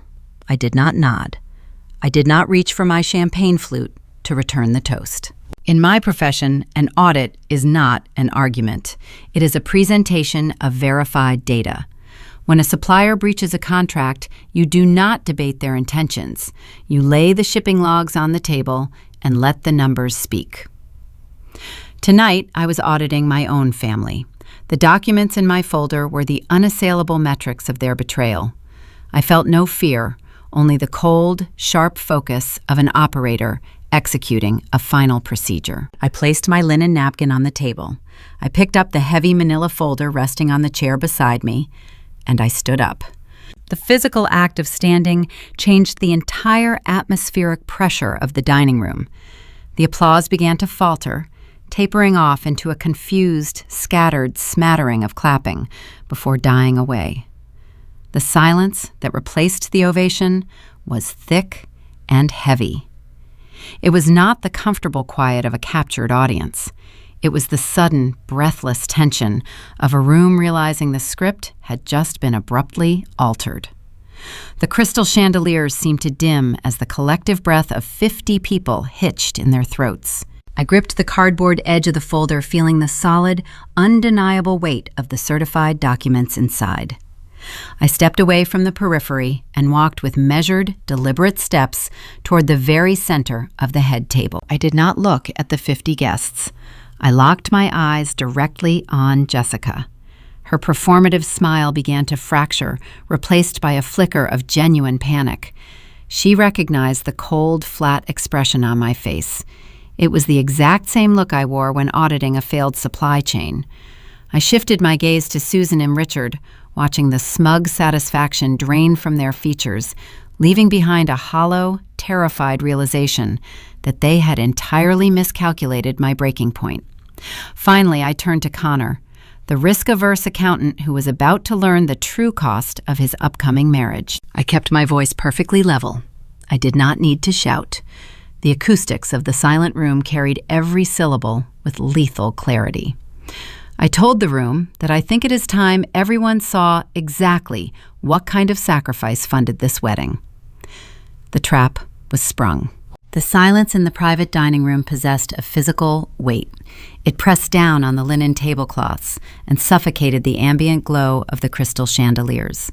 50 guests sat frozen, their collective attention snapping away from the weeping bride and anchoring onto the manila folder resting in my hands. I did not raise my voice. I did not need to manufacture artificial drama. I simply unclasped the metal fastener and opened the cardboard cover. The crisp rustle of paper echoed through the hushed space like a breaking branch in a quiet forest. I bypassed my parents and stepped directly toward Connor. Connor spends his working hours immersed in the rigid architecture of tax law and financial compliance. He understands the profound difference between a personal misunderstanding and a documented felony. He relies on ledgers, receipts, and sworn statements to protect his clients from liability. I knew his professional instincts would override his familial loyalty the moment he saw state-sealed documents. I extracted the first page from the stack and placed it face up on the table, right next to his untouched plate of filet mignon. "This is the official municipal title transfer for the 1998 Toyota Tacoma," I said. My voice projected with the clear, unyielding cadence of a logistics manager detailing a critical supply chain failure. The acoustics of the room carried every syllable to the furthest corners. Connor looked down at the paper, his brow furrowed as his analytical mind engaged. I pointed to the bottom right corner of the document. "And this is my mother's signature, forging my name under penalty of perjury." A collective intake of breath rippled through the surrounding guests. I laid the forensic handwriting comparison next to the title, displaying my authentic signature from a federal tax return, beside the sloppy, hesitant ink loop Susan had provided to the annex clerk. The visual discrepancy required no expert interpretation. It was a blatant amateur falsification. I shifted my gaze to Susan. The carefully curated warmth had vanished from her face. Her complexion turned a striking shade of chalk white, the blood draining from her cheeks so fast it left her designer makeup looking like a painted mask. She opened her mouth to speak, to spin a fresh web of deflection, but her vocal cords failed to produce a sound. I did not give her the opportunity to recover. I reached into the folder and produced the second set of documents. "These are the corporate incorporation articles and the IRS determination letter," I announced, dropping the heavy stapled packet onto the linen cloth. The truck did not belong to me. It was never my personal marital property. It belonged to Rocky Mountain Trail Savers, a federally registered 501c3 charitable organization founded by my late husband. The dining room descended into a state of shock. William, the retired appellate judge and Connor father, leaned forward in his chair. His posture shifted instantly from a proud patriarch into a legal professional assessing a sudden, severe liability.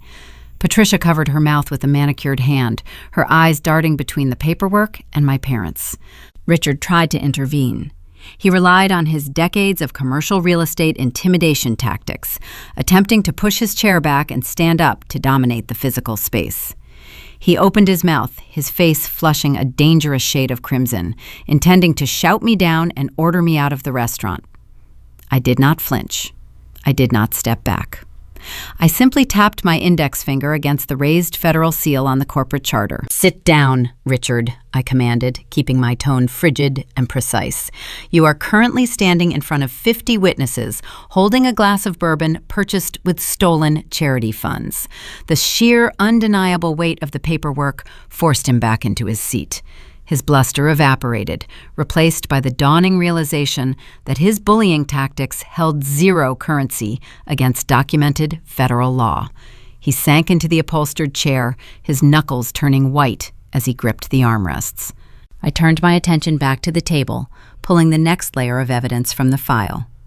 I laid down the sworn, handwritten affidavit from David Henderson, followed by the high-definition photographs of the severed storage unit padlock and the missing custom mountain bikes. "This is a sworn statement from the innocent small business owner who drained his savings to purchase a stolen vehicle from your future in-laws," I explained, ensuring my volume reached the back row of the banquet room.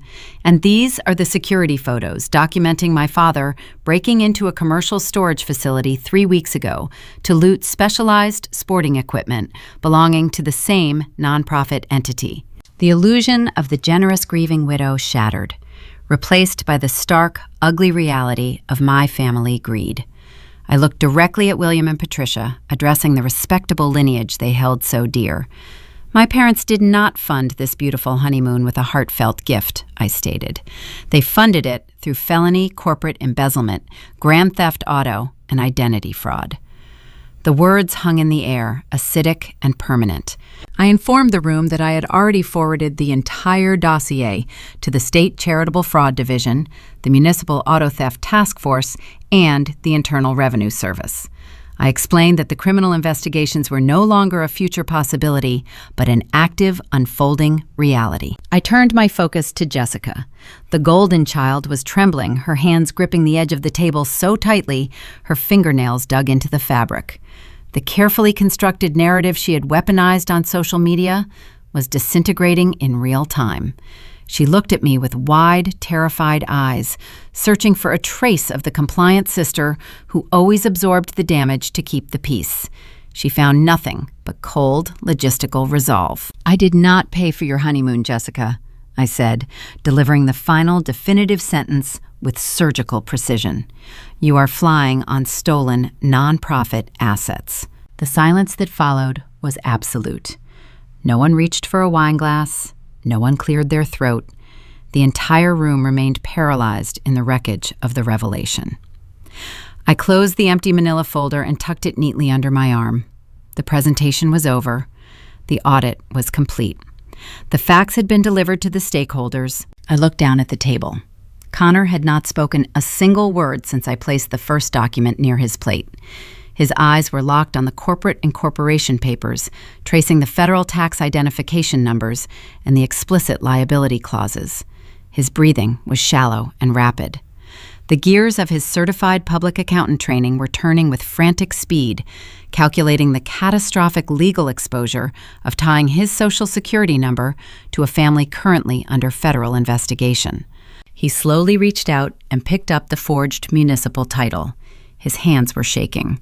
He read the sloppy ink loop of my falsified name, and then he looked up, his gaze shifting slowly from the paper to the pale, terrified face of his bride-to-be.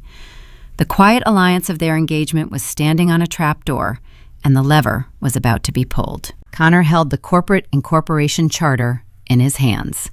The heavy bond paper seemed to vibrate under the ambient glow of the dining room chandeliers. As a certified public accountant, Connor spent his entire adult life mitigating financial risk. His career was constructed on the rigid foundation of regulatory compliance, shielding high-net-worth clients from tax liabilities, asset forfeiture, and federal audits. He understood the intricate mechanics of joint marital assets better than anyone else in the room. He knew that signing a marriage certificate tomorrow afternoon would legally entangle his pristine financial identity with a woman whose family was currently orchestrating a multi-agency felony. The Internal Revenue Service does not care about wedding vows.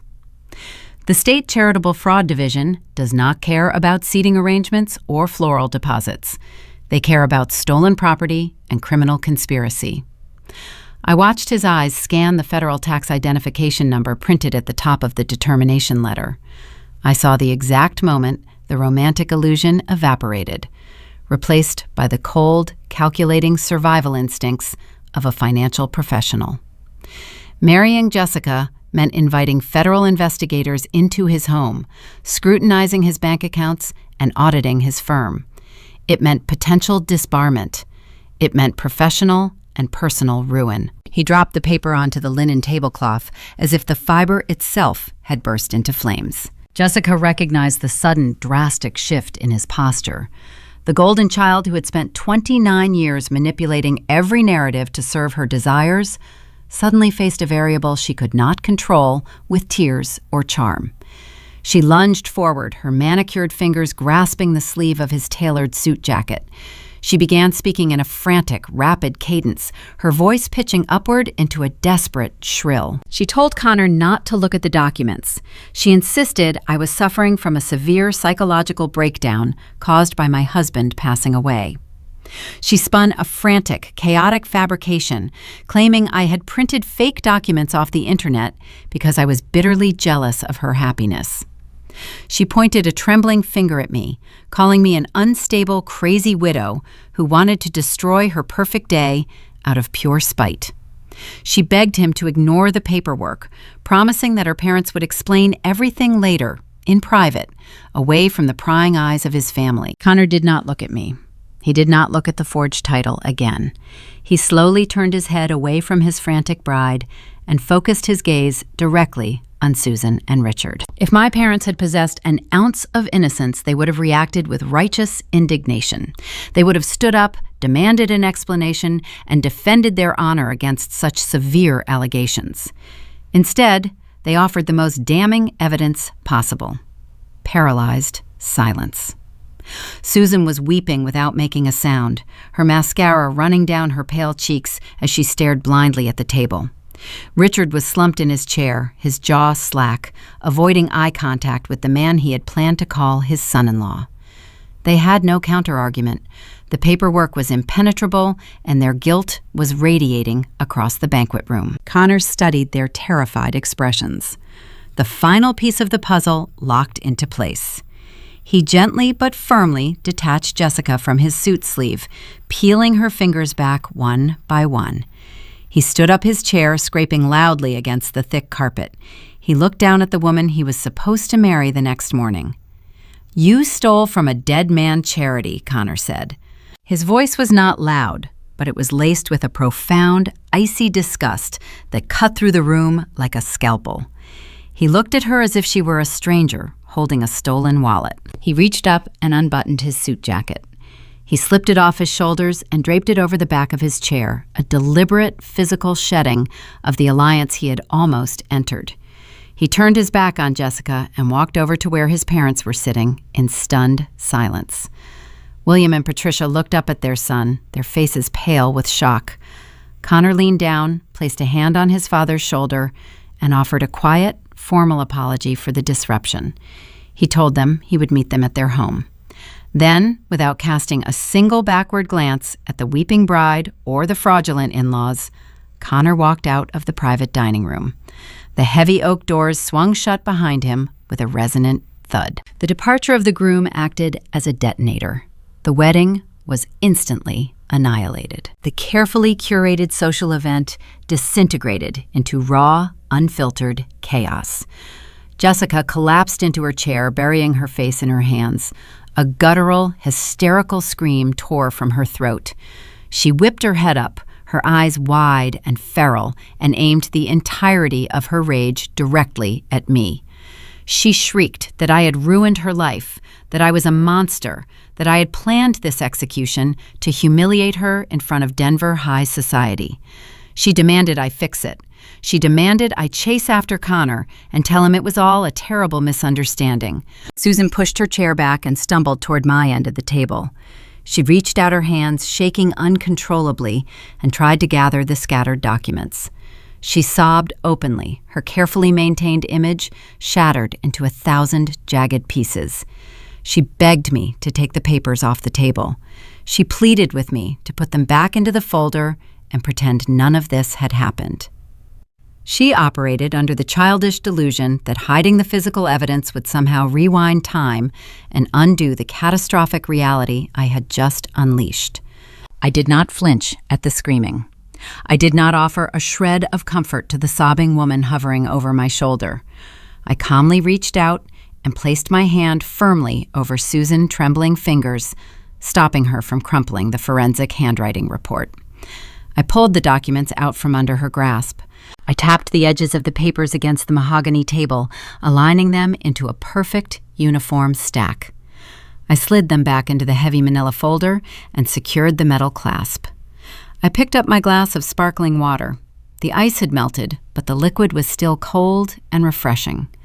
I took one final deliberate sip, letting the frantic energy of the room wash over me without penetrating my defenses. I set the empty glass down next to my untouched dinner plate. I looked at Susan, then at Jessica, who was still hyperventilating in her silk ivory gown. "The performance is over," I said, maintaining the exact same flat, professional tone I used to begin the presentation. "The authorities do not care about your tears, and the IRS does not care about your wedding budget. I am not taking the papers away, and I am not fixing this for you. The police report has already been filed." I tucked the folder under my arm. I turned and walked toward the exit. The remaining guests parted like the Red Sea, stepping aside to let me pass, their faces etched with a mixture of awe and horror. I pushed open the heavy oak doors and stepped out into the quiet, carpeted hallway. I walked through the opulent foyer, retrieved my car keys from the valet, and stepped out into the cool, crisp Denver night air. The city lights twinkled against the dark silhouette of the foothills. I took a deep breath, filling my lungs with the scent of pine and cold asphalt. I had executed a flawless, quiet victory. My husband's legacy was protected, and the people who tried to sell it were left sitting in the ashes of their own greed. The logistical operation was a complete success, but the machinery of the justice system was only just beginning to turn, promising a new phase of accountability they could not escape. I woke up on Sunday morning to the sound of profound silence inside my Boulder home. The ambient temperature was cool, and the morning sun cast sharp geometric shadows across the hardwood floor of my bedroom. I did not experience a spike of adrenaline.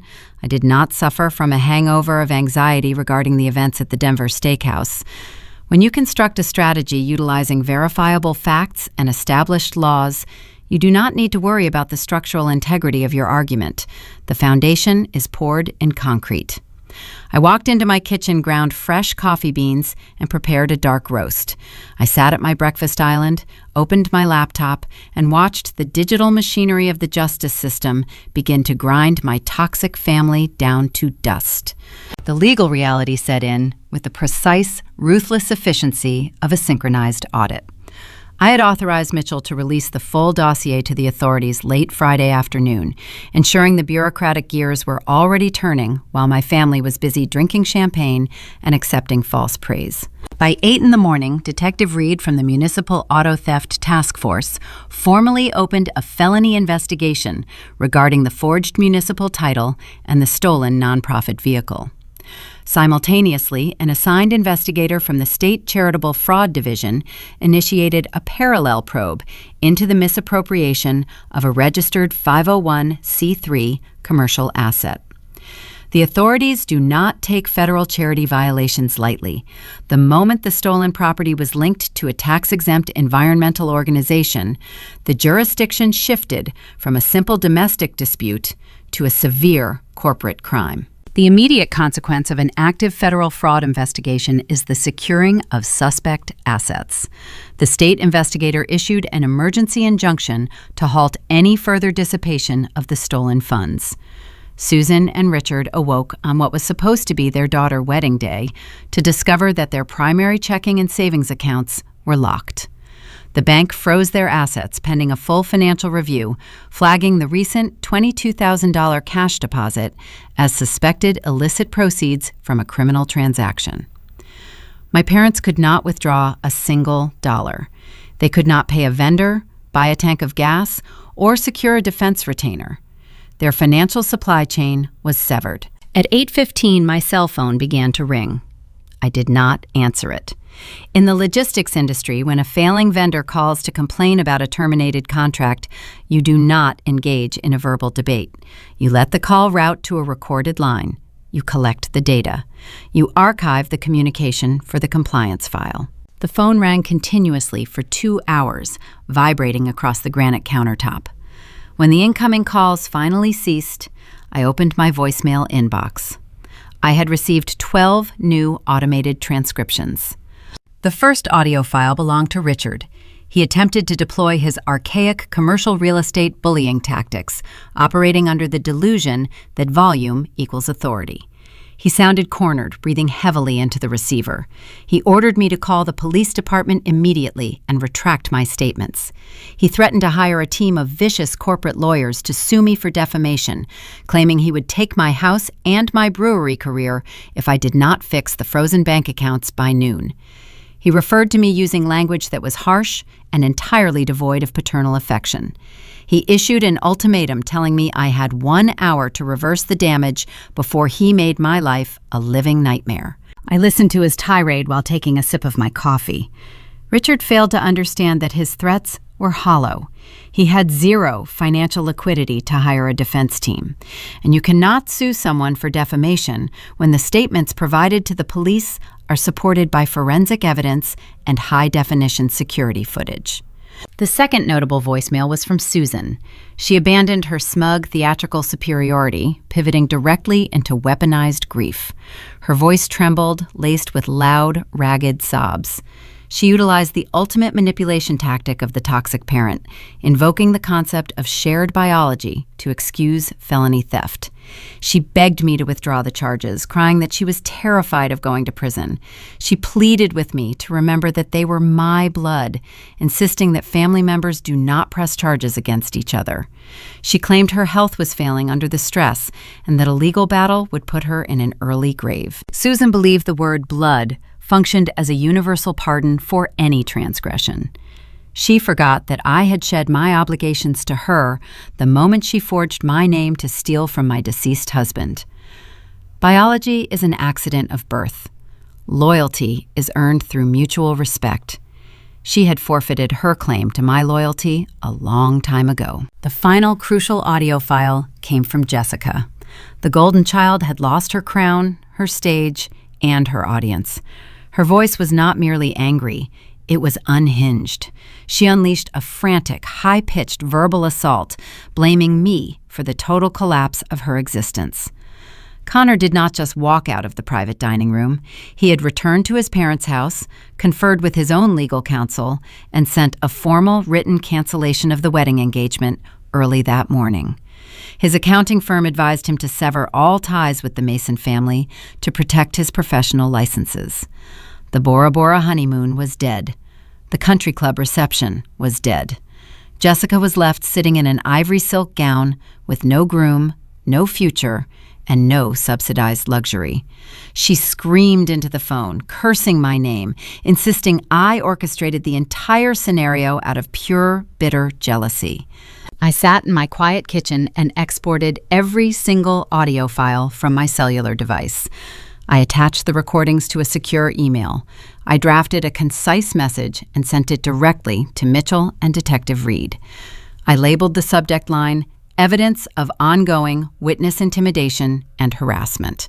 By leaving those aggressive and manipulative voicemails, my family had committed yet another critical, unforced error. They had provided the state prosecutors with documented proof of witness tampering. The authorities could now append secondary charges to their impending indictments, demonstrating a clear pattern of coercion and a total lack of remorse. I closed my laptop, feeling the profound satisfaction of a flawless operational victory. Let me pause here and ask you a direct question. When you spend your entire life acting as the designated shock absorber for a dysfunctional family, you learn to internalize the damage to keep the peace. You swallow your pride, you fix their mistakes, and you endure their selfishness. Because society tells you to protect your relatives. But how satisfying is it to finally step off that track? How satisfying is it to watch the perpetual enablers and the entitled golden children face the exact storm they created without a single umbrella to shield them? Tell me how you would feel watching the consequences arrive in the comments. I gathered my car keys and my leather briefcase. It was Sunday, but the brewery required a brief logistical review ahead of the Monday morning distribution cycle. I drove through the empty streets of Boulder, navigating toward the industrial park. The sky was a brilliant, cloudless blue. The foothills looked sharp and resilient against the horizon. I unlocked the main doors of Apex Mountain Brewing and walked into the sterile, humming warehouse. The scent of roasted malt and sterilized aluminum enveloped me. I climbed the metal stairs to my glass-partitioned office overlooking the production floor. I turned on my monitors, pulled up the regional supply chain metrics, and immersed myself in the data. I spent the next 6 hours tracking grain shipments, calculating yield margins, and optimizing delivery routes for the upcoming week. The work was demanding, precise, and entirely devoid of emotional manipulation. The numbers on my screen behaved according to established rules.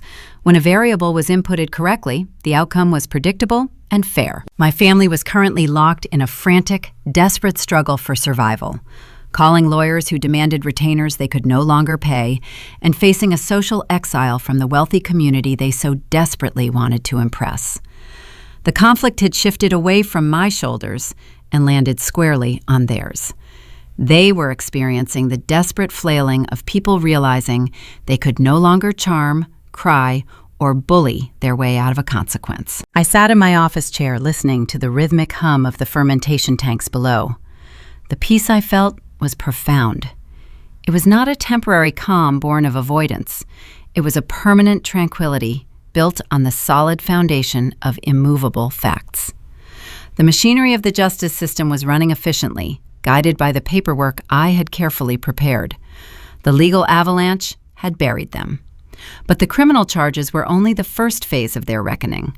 The true cost of their betrayal was about to be calculated in strict financial terms, and the impending bill would ensure they never recovered their footing. The criminal justice system often moves at a deliberate, agonizing pace, bogged down by procedural delays and endless evidentiary hearings.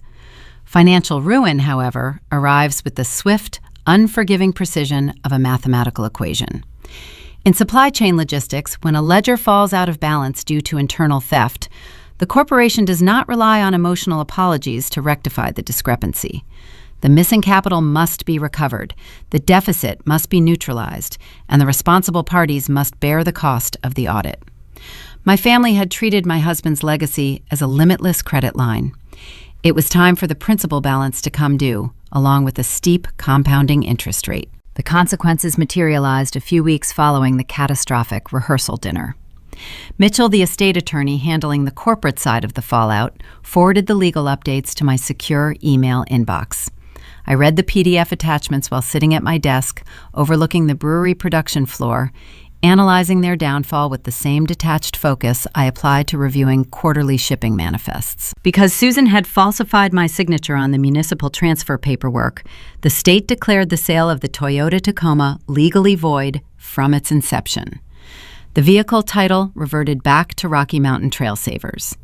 However, the legal doctrine protecting innocent third parties dictated that David Henderson, the river rafting outfitter, could not simply be stripped of his purchase without immediate restitution. He had exchanged his operating capital in good faith. The burden of making him whole fell squarely onto the individuals who orchestrated the fraud. The district attorney handling the felony auto theft and corporate embezzlement charges presented Richard and Susan with a stark, uncompromising ultimatum.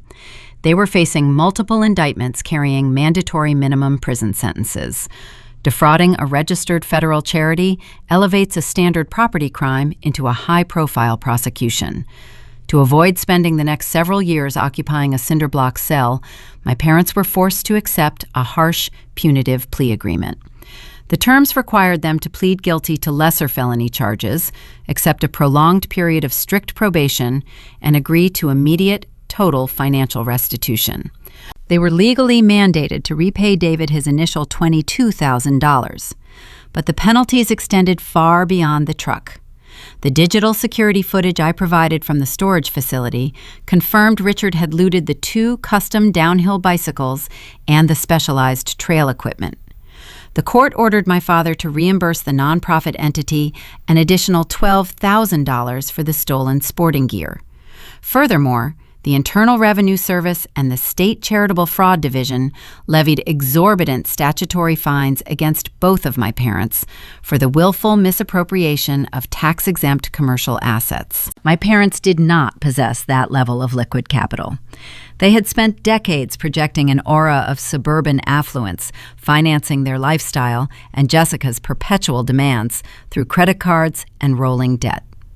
Confronted by a court-ordered deadline, they faced the brutal reality of forced liquidation. Richard and Susan had to break into their retirement portfolios. Withdrawing funds from a 401k account prior to the legal maturation age incurs steep early withdrawal penalties and heavily burdens the account holder with unexpected income taxes. The maneuver decimated their long-term financial security, draining decades of savings in a matter of days.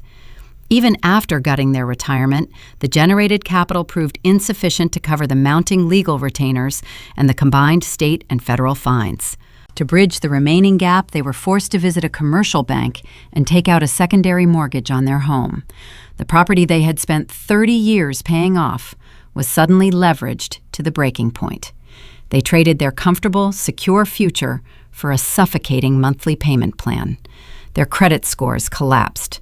Their social standing within their affluent suburban community disintegrated the moment the felony plea deal became public record in the local judicial registry. While my parents navigated the crushing weight of systemic bankruptcy, Jessica faced an entirely different category of devastation. A wedding is not merely a romantic ceremony. It is a complex logistical operation governed by binding commercial contracts. When a client cancels a luxury event 12 hours before the scheduled start time, the vendors do not offer sympathy. They enforce the cancellation clauses printed in the fine print. The upscale country club where the reception was slated to occur retained the entire venue fee. The boutique catering company had already ordered prepped and cooked the prime rib and the hors d'oeuvres for 200 guests. They billed my parents for the full contracted amount. The premium floral designer had already cut and arranged thousands of dollars worth of imported white orchids and roses. Those flowers wilted in an empty ballroom, fully paid for and entirely useless. The financial hemorrhaging reached its peak with the travel itinerary. The $15,000 Bora Bora honeymoon package consisted of non-refundable international flight segments and a strict deposit policy for the overwater bungalow. Because the cancellation occurred well past the allowable grace period, the travel agency kept every single cent. The entire sum vaporized into the digital ether, yielding nothing but a pair of voided boarding passes. Jessica was left sitting in the wreckage of her own entitlement. She possessed a closet full of expensive bridal attire and zero prospects. Connor had severed all communication, changing his phone number and blocking her across every digital platform. His wealthy parents ensured that their social circle knew exactly why the engagement was abruptly terminated, effectively blacklisting my sister from the affluent demographic she so desperately wanted to join. She had no groom. She had no island vacation.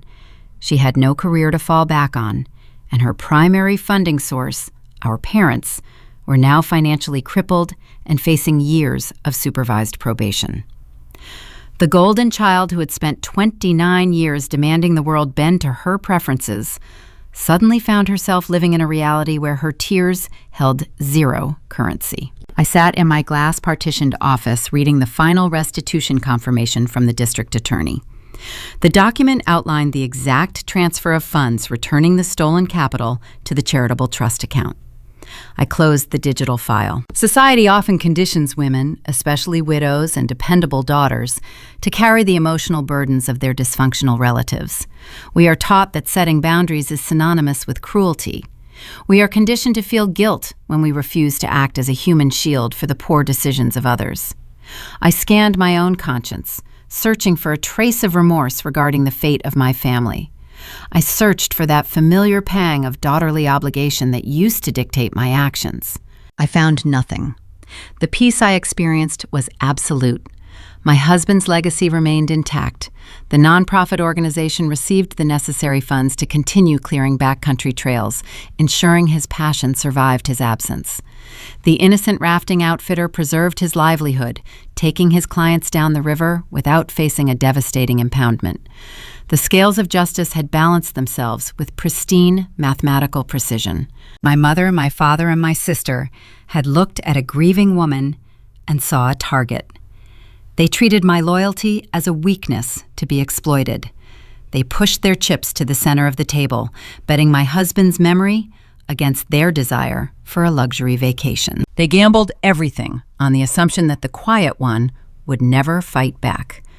But they forgot the fundamental rule of playing a rigged game. When you try to cheat the dealer, you eventually have to face the house. And in this particular wager, the house won. The ledgers were officially closed, leaving only one final logistical detail to arrange before I could close this chapter of my life forever. 6 months passed. The transition from late summer into a crisp Colorado autumn brought a sharp, bracing chill to the air. The aspen leaves turned a brilliant shade of gold, carpeting the foothills in vibrant color before falling to the frozen earth. I sat on my back porch on a Saturday morning, wearing a thick wool sweater, holding a ceramic mug of dark roast coffee. The jagged peaks of the Rocky Mountains stood in the distance, dusted with the first light snow of the season. The air smelled of pine resin and wood smoke. The legal machinery had finally finished its tedious rotation. The state prosecutors secured their convictions, effectively ending the chaotic chapter my family had initiated. The financial accounts were balanced, the fines were levied, and the court dockets were cleared. The storm had blown over, leaving behind a profound, crystalline clarity. The Municipal Police Department formally released the 1998 Toyota Tacoma from impound earlier that week. A flatbed tow truck delivered the vehicle back to the commercial storage facility, depositing the green chassis onto the concrete floor of Bay 42. I drove down to the industrial park to conduct a final inventory assessment. I unlocked the heavy steel latch and lifted the rolling door. The truck looked exactly the same. The faint scent of cedar wax and old leather still clung to the interior upholstery.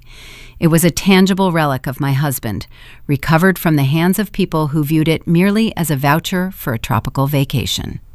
Standing in the hollow garage, I ran my hand along the cold metal of the tailgate. A vehicle is a piece of machinery designed for motion. Keeping it locked in a climate-controlled box to preserve a memory felt contrary to everything Ryan valued.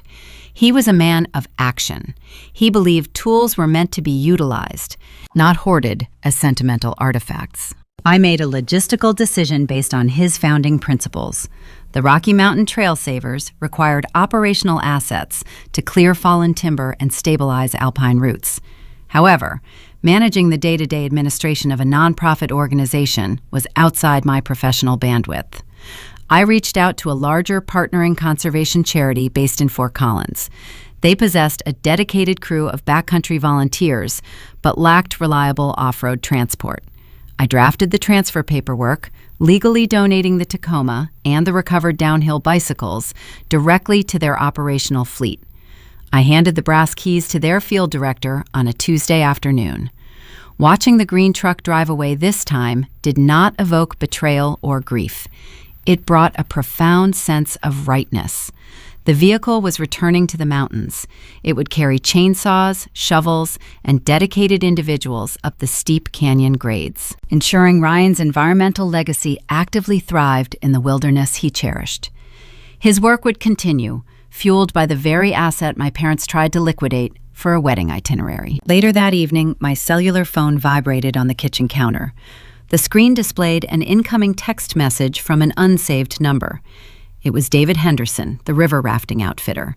The message was brief, carrying the quiet dignity of a hard-working man who had narrowly escaped financial ruin. He informed me that the state prosecutors had formally routed the restitution funds into his commercial business account. He was able to purchase a reliable transport van before the spring melt accelerated. He thanked me for keeping my word, noting that very few people in modern society possess the integrity to protect a stranger when they are fighting their own battles. I typed a short reply, wishing him a prosperous season on the rapids. It was a clean, honorable exchange. We were two individuals who navigated a fraudulent intersection and emerged with our livelihoods intact.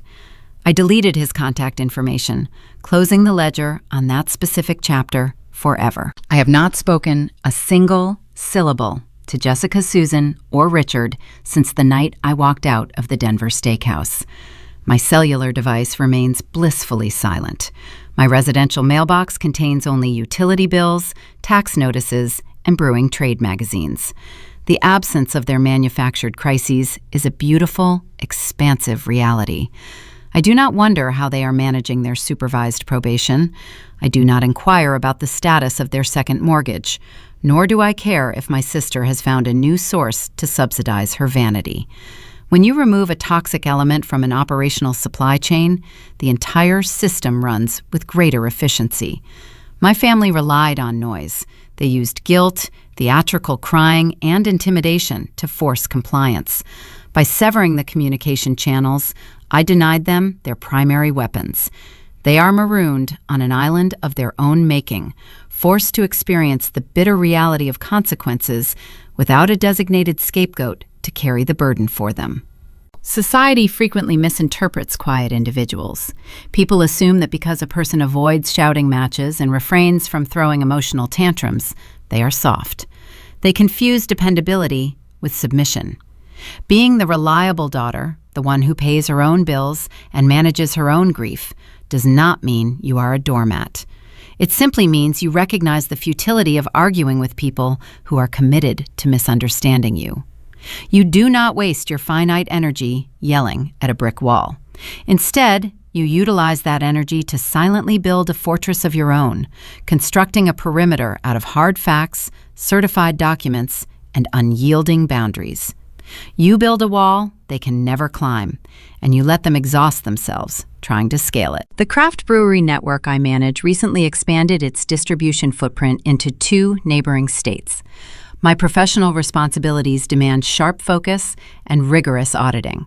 My days are filled with verifying hop yields, optimizing freight routes, and ensuring regulatory compliance across multiple jurisdictions. I tackle these challenges with a clear mind, unburdened by the parasitic demands of relatives who viewed my stability as a resource to be plundered. The Colorado autumn will soon surrender to the deep, freezing winter. The snow will blanket the foothills, and the mountain passes will close, locking the alpine terrain in a frozen slumber. I will watch the snow fall from the warmth of my living room, secure in the knowledge that I protected the things that truly mattered. I defended my husband's memory. I shielded an innocent business owner. I reclaimed my own autonomy from people who tried to steal it. The manila folder that held the forged title, the extortion texts, and the corporate charter now sits in a locked filing cabinet in my home office. It is a physical monument to the power of meticulous preparation. It serves as a reminder that the truth does not need a megaphone to be heard. It only requires a clear, undisputed paper trail. You do not need to match the volume of your abusers. You only need to present the metrics of their deception. That is my story. It is a testament to the quiet strength required to dismantle a loud betrayal. If you have ever been the dependable one the sibling expected to absorb the damage to maintain a fragile family facade, I hope this narrative serves as a blueprint. You possess the right to defend your territory. If you believe in the unassailable power of a well-organized manila folder, and if you understand that true justice is delivered in ink rather than volume, share this story. Let it reach someone who needs a reminder to check their own paperwork today. Stay strong, keep your receipts, and remember that peace is a boundary you enforce. Signing off from the Rocky Mountains,